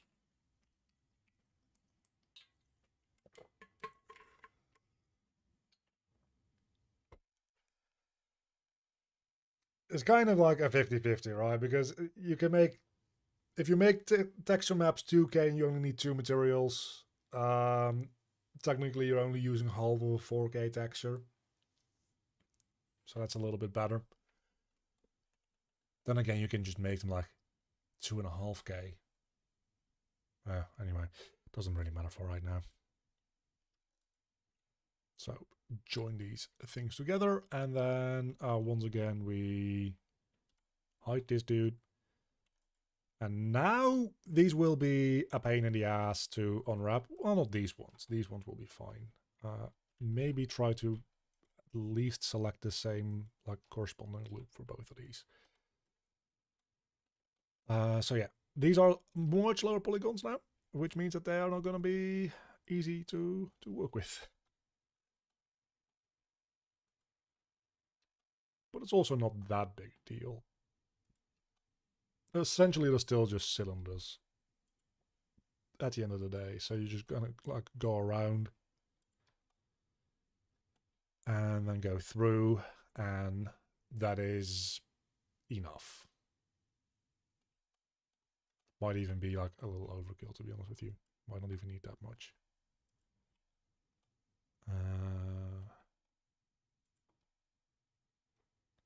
Oh, I'm using the wrong button. That explains why it didn't work.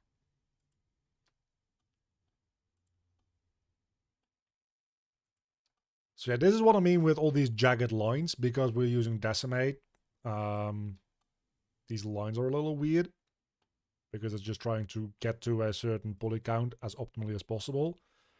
But that's like optimally from like a decimation perspective, like from just a computer algorithm, not from a, hey, a human still needs to use this kind of thing. So it's a bit of a pain, but we'll get there.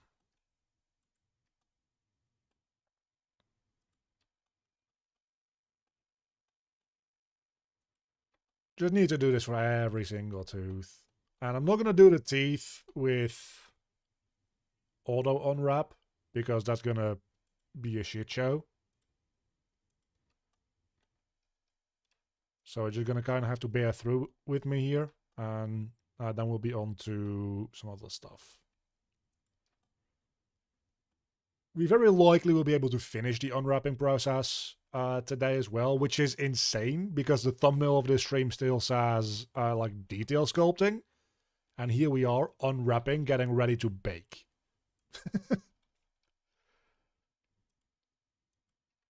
Which is fucking bananas. Once again, very happy about the whole Z remesher thing. I really underestimated. Ooh, those are really like inside each other, aren't they? I really underestimated how actually like good it is. Which again, it's definitely not a replacement for doing it yourself. But I'm going to be using it as a replacement for doing it myself. I mean, it is a replacement for doing it yourself. It's just not the same quality that you would be able to get with a professional level, like retopology job. But I'm like one dude needing to make like fucking, I want to say 50 characters is a bit much, but I need to make a lot of characters for this game, which I need to like program and animate and all that kind of stuff as well. Like I can't be spending an extra 10 hours unwrapping, or well, unwrapping is not that big a deal, but retopologizing, if this is a good enough kind of thing. And if just the responsiveness and the general like better brushes that ZBrush offers wasn't reason enough for me to like really commit to learning to work more within ZBrush, this experience of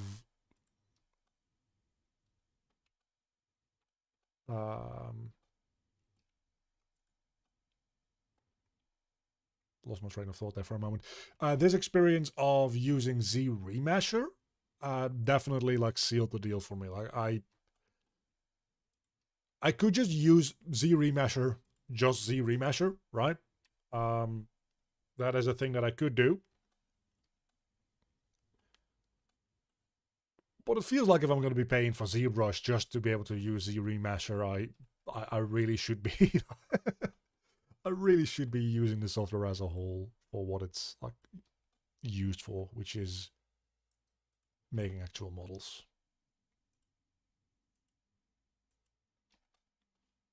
And doing the sculpting and stuff. Okay, we almost have one of the rows of teeth done. And then the other one will just be almost like a mirror of that, so it'll be fine. And then the body itself will be next up to our list. But I don't think the body itself is going to be nearly as annoying as this, because number one, the like loops are better. And number two,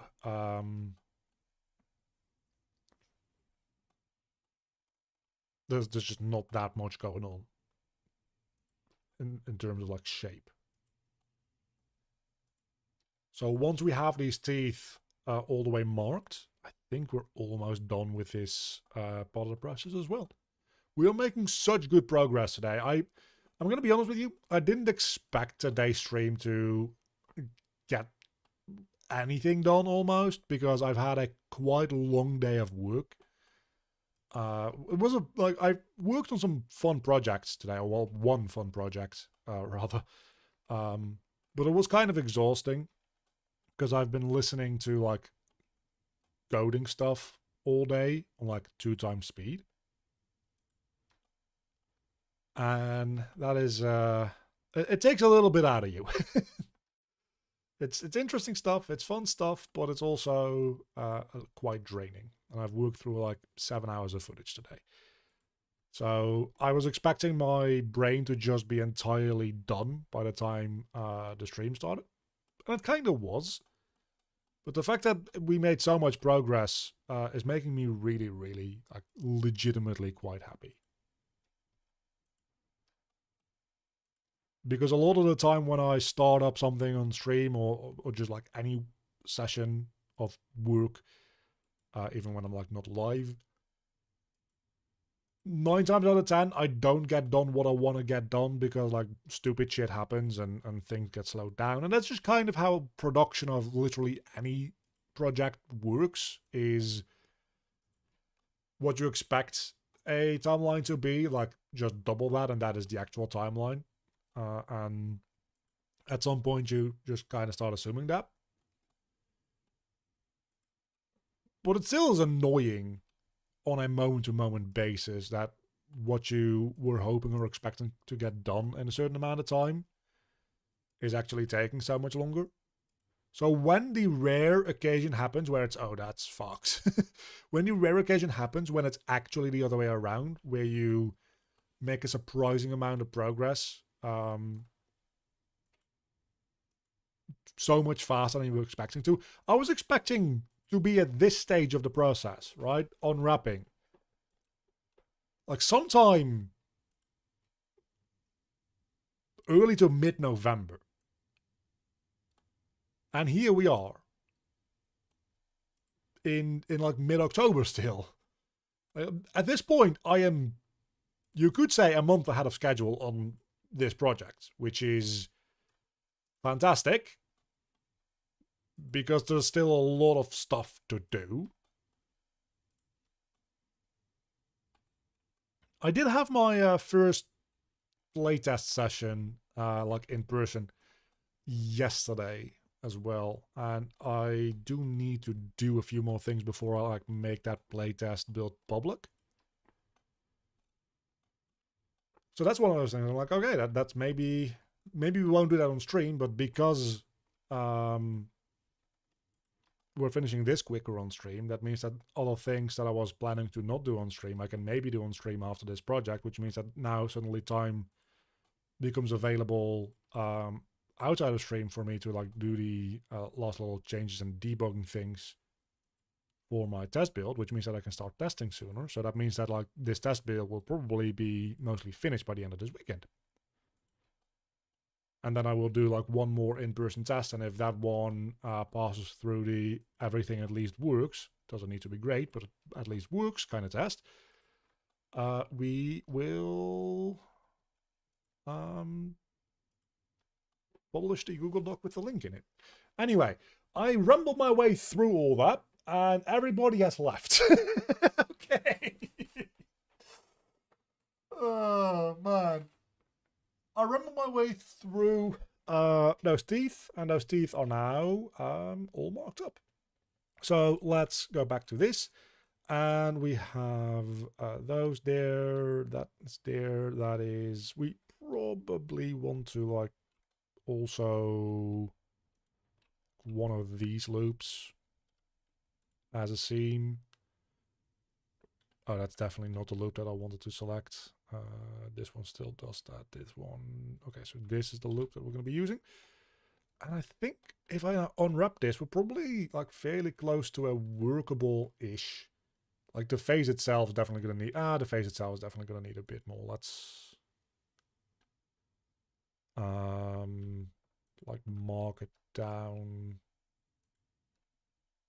like this direction along this line.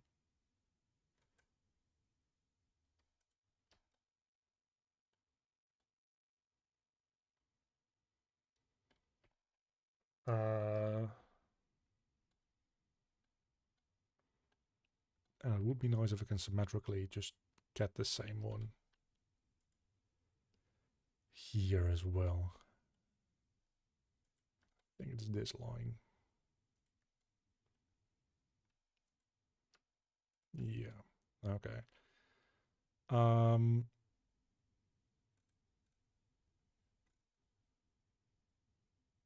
So then we...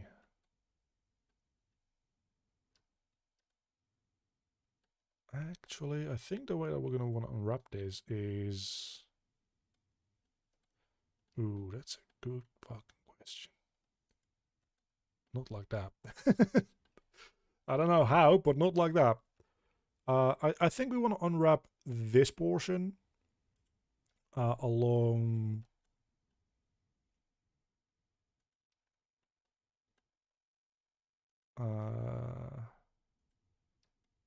these lines like this. And there's no way in hell that we're going to do this symmetrically on the other side as well. I just want to point out, but it'll be fine.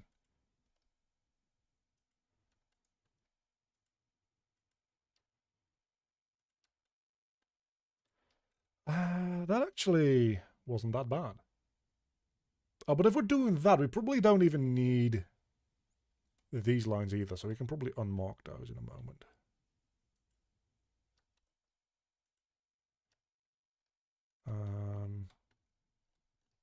Yeah, we're not doing this the exact same way, but it's fine.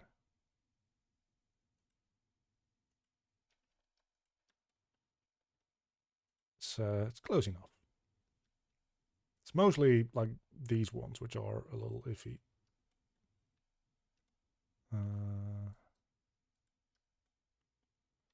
So for the handful of people that didn't go away when I started UV unwrapping, which is just fucking the most hilarious thing ever, what are you guys working on right now? Like, either physically, actually right now in this moment, or as a more generalized, like, what is the project that you're dealing with at the moment? Either one is fine. It's this line. I think, not quite, it's, yeah, that line. Okay. When we get to there. Cool. Yeah, I think we don't really... We probably can do that, but then instead of going down, what we want to probably do is we want to go like that.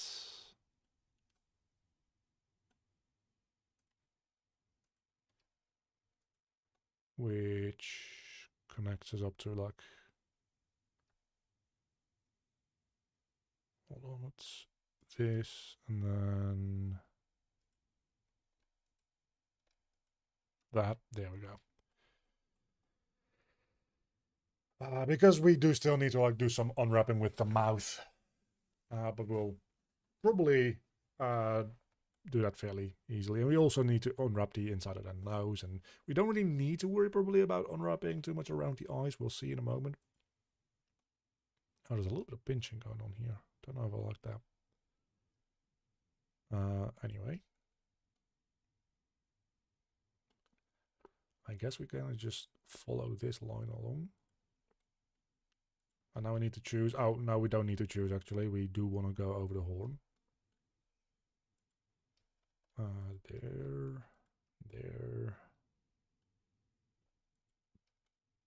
Holy hell, that was the cleanest line pick that I've ever done in my life. And then this, and then down there. And then we don't need these. Is that true? Yes, that's true. But then we connect this up to almost to there. And this one we connect up to not even close.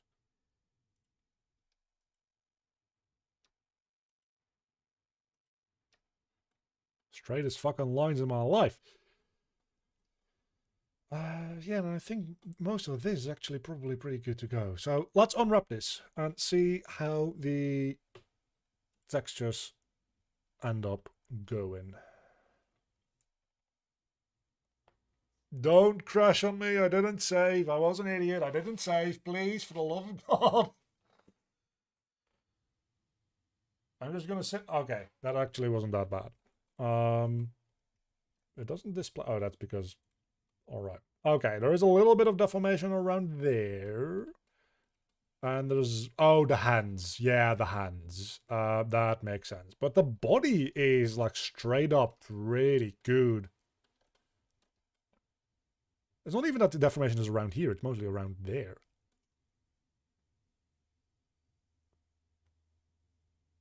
But that's like not even that big a deal, I don't think. Anyway, yeah, let's add in...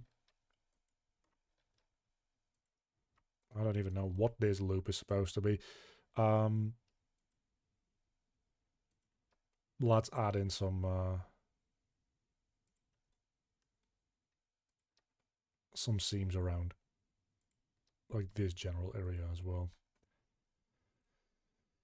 And then do it on the other hand as well. Is there a way? Probably not, because for that you'd need to have like consistent mirror geometry. I was going to ask, is there a way for you to like do symmetrized unwrapping? But that probably would be a huge fucking pain if you didn't actually have... Let's see what this does.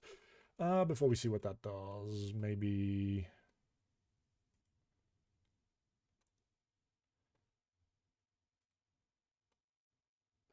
I don't really want to unwrap the fingers, but I need to because they're just cylinders, right? Then again, they're just cylinders, right? So if I just can select the loops and unwrap those, or like mark those.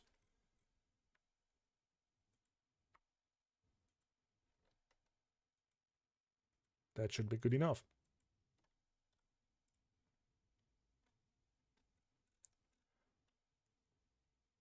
Technically, I should probably also like do them like that. Or at least I can probably get away with just having these tips be... I don't want to have islands that tiny though, so I probably want to have like a top finger and a bottom finger kind of deal. Let's just unwrap the entire thing and see what this looks like before I make any decisions on any of that stuff. Because it might just be fine. I didn't save again, did I?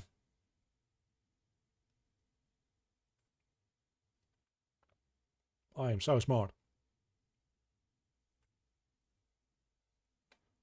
Okay, yeah, so that's not quite it. There is definitely... Why is there so much deformation around this part of the arm here? I get... Oh, hold on. I guess actually... yeah, it is a cylinder, so you do need to like do the thing properly and also add in like one seam. I'm gonna do it across the front of the arm. The inside. It might seem weird, but I think it'll be fine. Again, because especially since we are going to be mostly projecting our textures on anyway, in Substance, it's not that important that the unwrapping process is particularly cleanly done. It just needs to like not suck and not make too tiny islands for like resolution purposes. Let's save. Okay, let's try again. Now it should just be a rectangle for the arms, which means that there's going to be a little bit of deformation around the elbow areas and stuff, but, you know, that's fine. Yeah, the hands themselves are pretty good now. Like, not amazing still. Like, there's still quite a bit of deformation going on here, because, of course, there's no... Yeah, we need the top and the bottom of the hand, and the fingers themselves definitely need to have some stuff done to them as well. But like the amount of deformation that happens on this part of the body here, and frankly, even like everything up to here looks good, and the inside of the mouth I could not care less about. So the fact that that gets deformed as hell, fine. I don't really care. So yeah, that's all fine and good. So yeah, only the hands and the fingers really are like a issue that we need to look at. But even then, it's not really that big a deal, because we can just add like one of these, literally, and then just one of almost these. No, these. There we go. And that should be all we need for the purposes of the hands, because now the hands are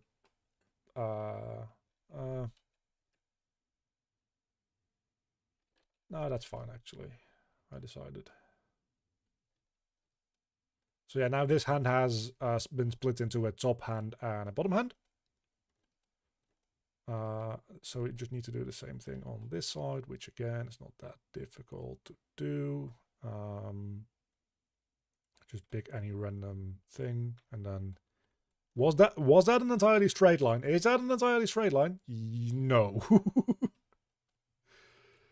It almost was. It almost was impressive, but not quite. Oh, that wasn't even close.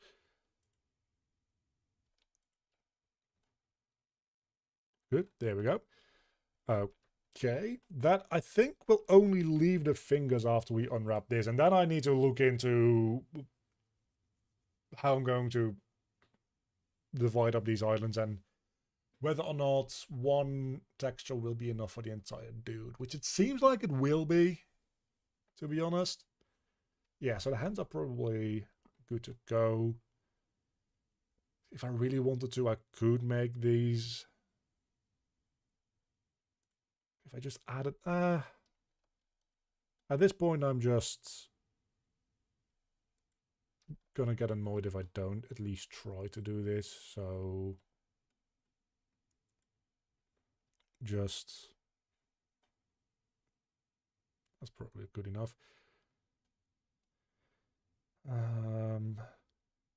Yeah, that's gonna make them come free, which will probably improve the deformation around the shoulders a little bit, because otherwise those textures are going to be slightly blurry. Yeah, that is so much better without like actually sacrificing that much, I think.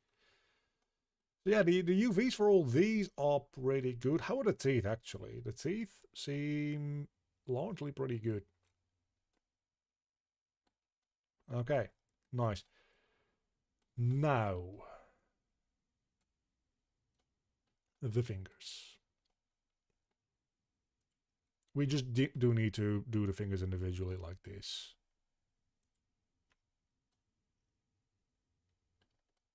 I am indeed live. I'm going to be not live for that much longer. Like, once I finish this unwrapping job, I think we're going to call it a day for today. It's been a productive one, man. But welcome to the channel. If you just found me, welcome. Hopefully you will enjoy your stay, and it'll be informative and helpful. And if not, I'm sorry. I try. And sometimes that succeeds, and sometimes it does not. If you're trying to find out any information about the best practices as far as art goes, though, because I'm doing art stuff right now, I am not the guy to ask, because I suck at this stuff. Why would you make a seam across the top of the model's hand? Like, the textures are all going to be projected anyway, so it's probably not that big a deal, but like, that's just asking for trouble.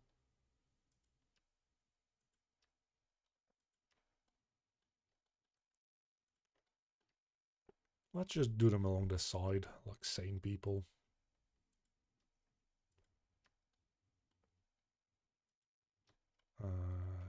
There we go. This is a mess, this little bit, but we'll just finagle our way through.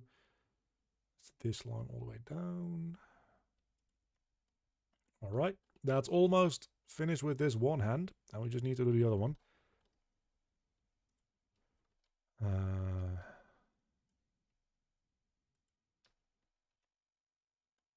Switched 2 weeks ago from Unity to Unreal. Welcome. Hopefully you are enjoying Unreal so far. It's quite different in a lot of ways, but also like once you get used to it a little bit, it's not that different. But like initially, it seems like it is such a different workflow. I've gone back and forth between both engines. Like I've had I started in Unreal and then I tried out Unity at some point, and that was quite a big shock. And then going back into Unreal also again was quite a big shock. I feel like right now I could go back and forth between engines pretty smoothly though. I mean, I tried with Godot, and Godot was a little bit of a mess, but that was just an experiment.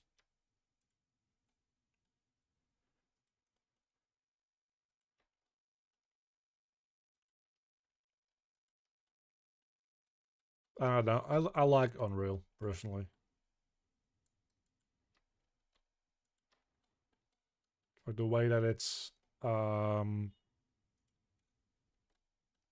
like structured to be much more based on inheritance instead of just composition. I know it's like not traditionally good advice for like software engineering, but I kind of like it. And you still have components, right? So you can still, in Unreal Engine, mostly stick to a component or like a composition-based workflow. But the fact that blueprints themselves are also classes is just fucking fantastic in my opinion. I really like that. That makes me really happy.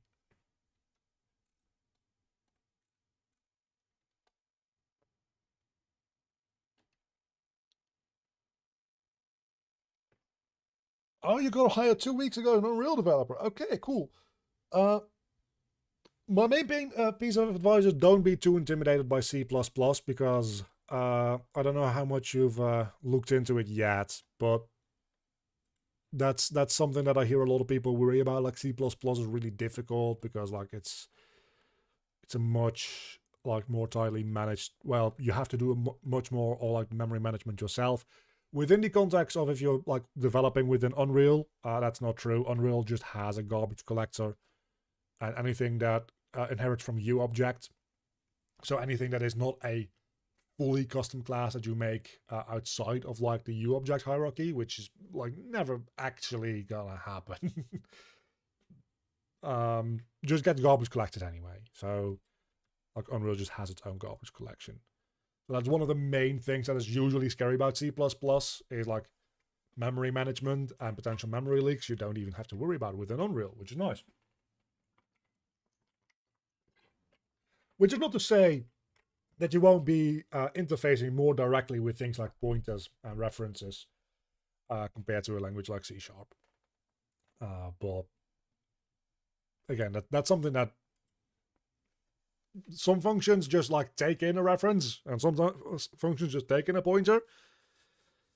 And sometimes the function will say, hey, I refuse to compile. And then you look at it and you're like, oh yeah, of course, I need to put in a pointer. And you'll get used to that. So yeah, this is Unwrap now. We spent all day digging into code of fixing a crosshair bug, which basically cloned itself when player would spawn. Scary, but so yeah.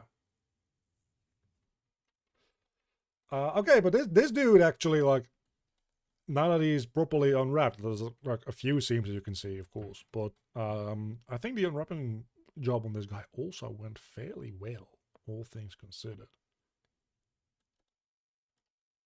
And then we, of course, have the high-res version, which is just still like insane.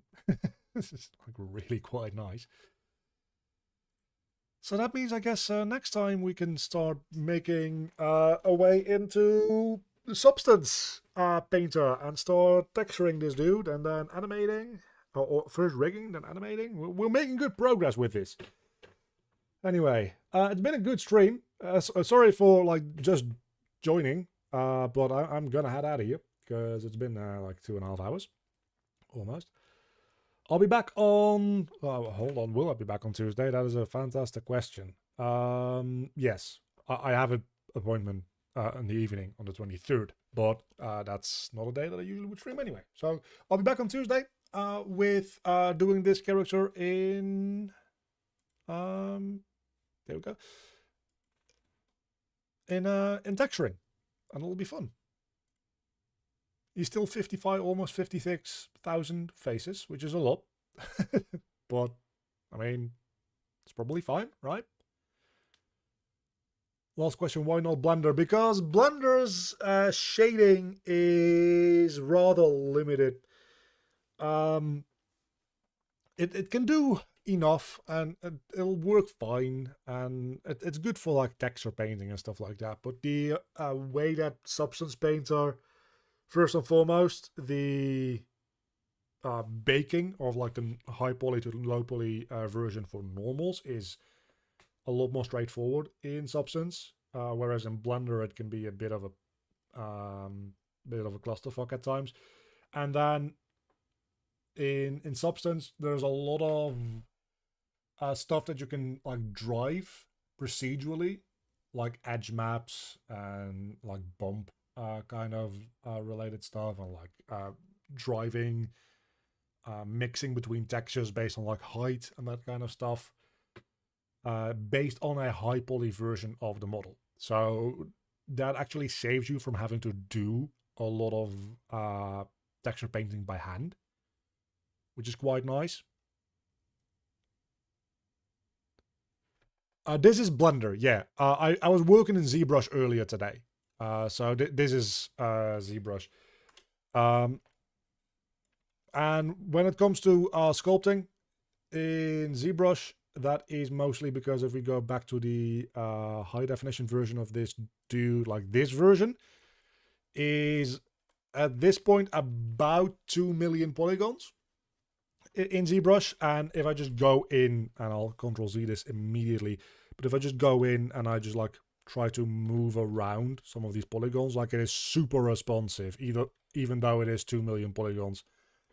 If I do this in Blender, if I just like do this, it's gonna need to think for like 10 seconds, which means that I don't have like immediate feedback on what I'm actually doing, and that makes the entire process much slower and like just generally more difficult to get something out of, as well as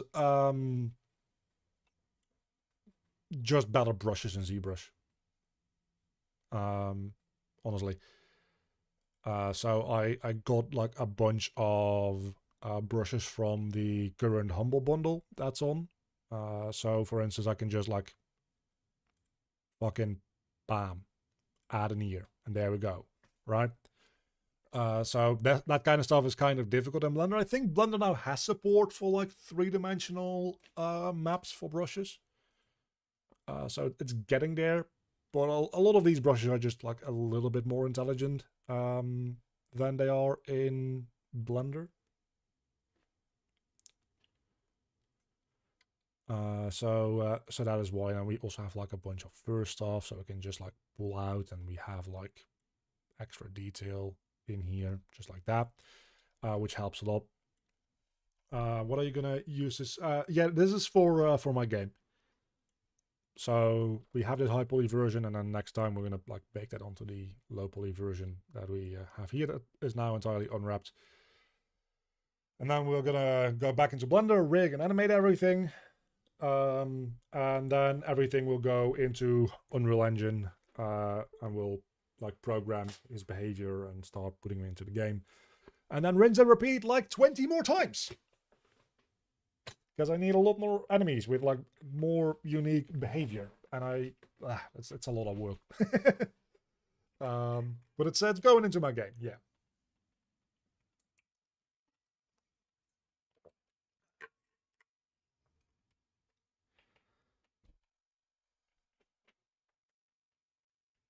So RPG, yeah, I'm making a action RPG. If you just look around on the channel for things with my character avatar in the thumbnail, those are usually devlogs about it. And there's a link in the description to like the Steam page to look at the early screenshots and wishlist if you want to. There's not a lot of it, like visual stuff on there yet, because I only have like a temporary tutorial dungeon that actually has visuals in it. Everything else either is in concepting or is a block out, which doesn't have art in it yet. So that's going to get updated as we go along over the next couple of months. But I don't even think there's any video. I probably should make at least like some video to see like the action in motion. But who knows? Yeah, so that's gonna be it. I'm heading out of here. It's been nice, and I'll be back on Tuesday, as I said, with same time, same channel, same everything, with some more work on this dude. Everybody have a nice weekend, and I'll see you later.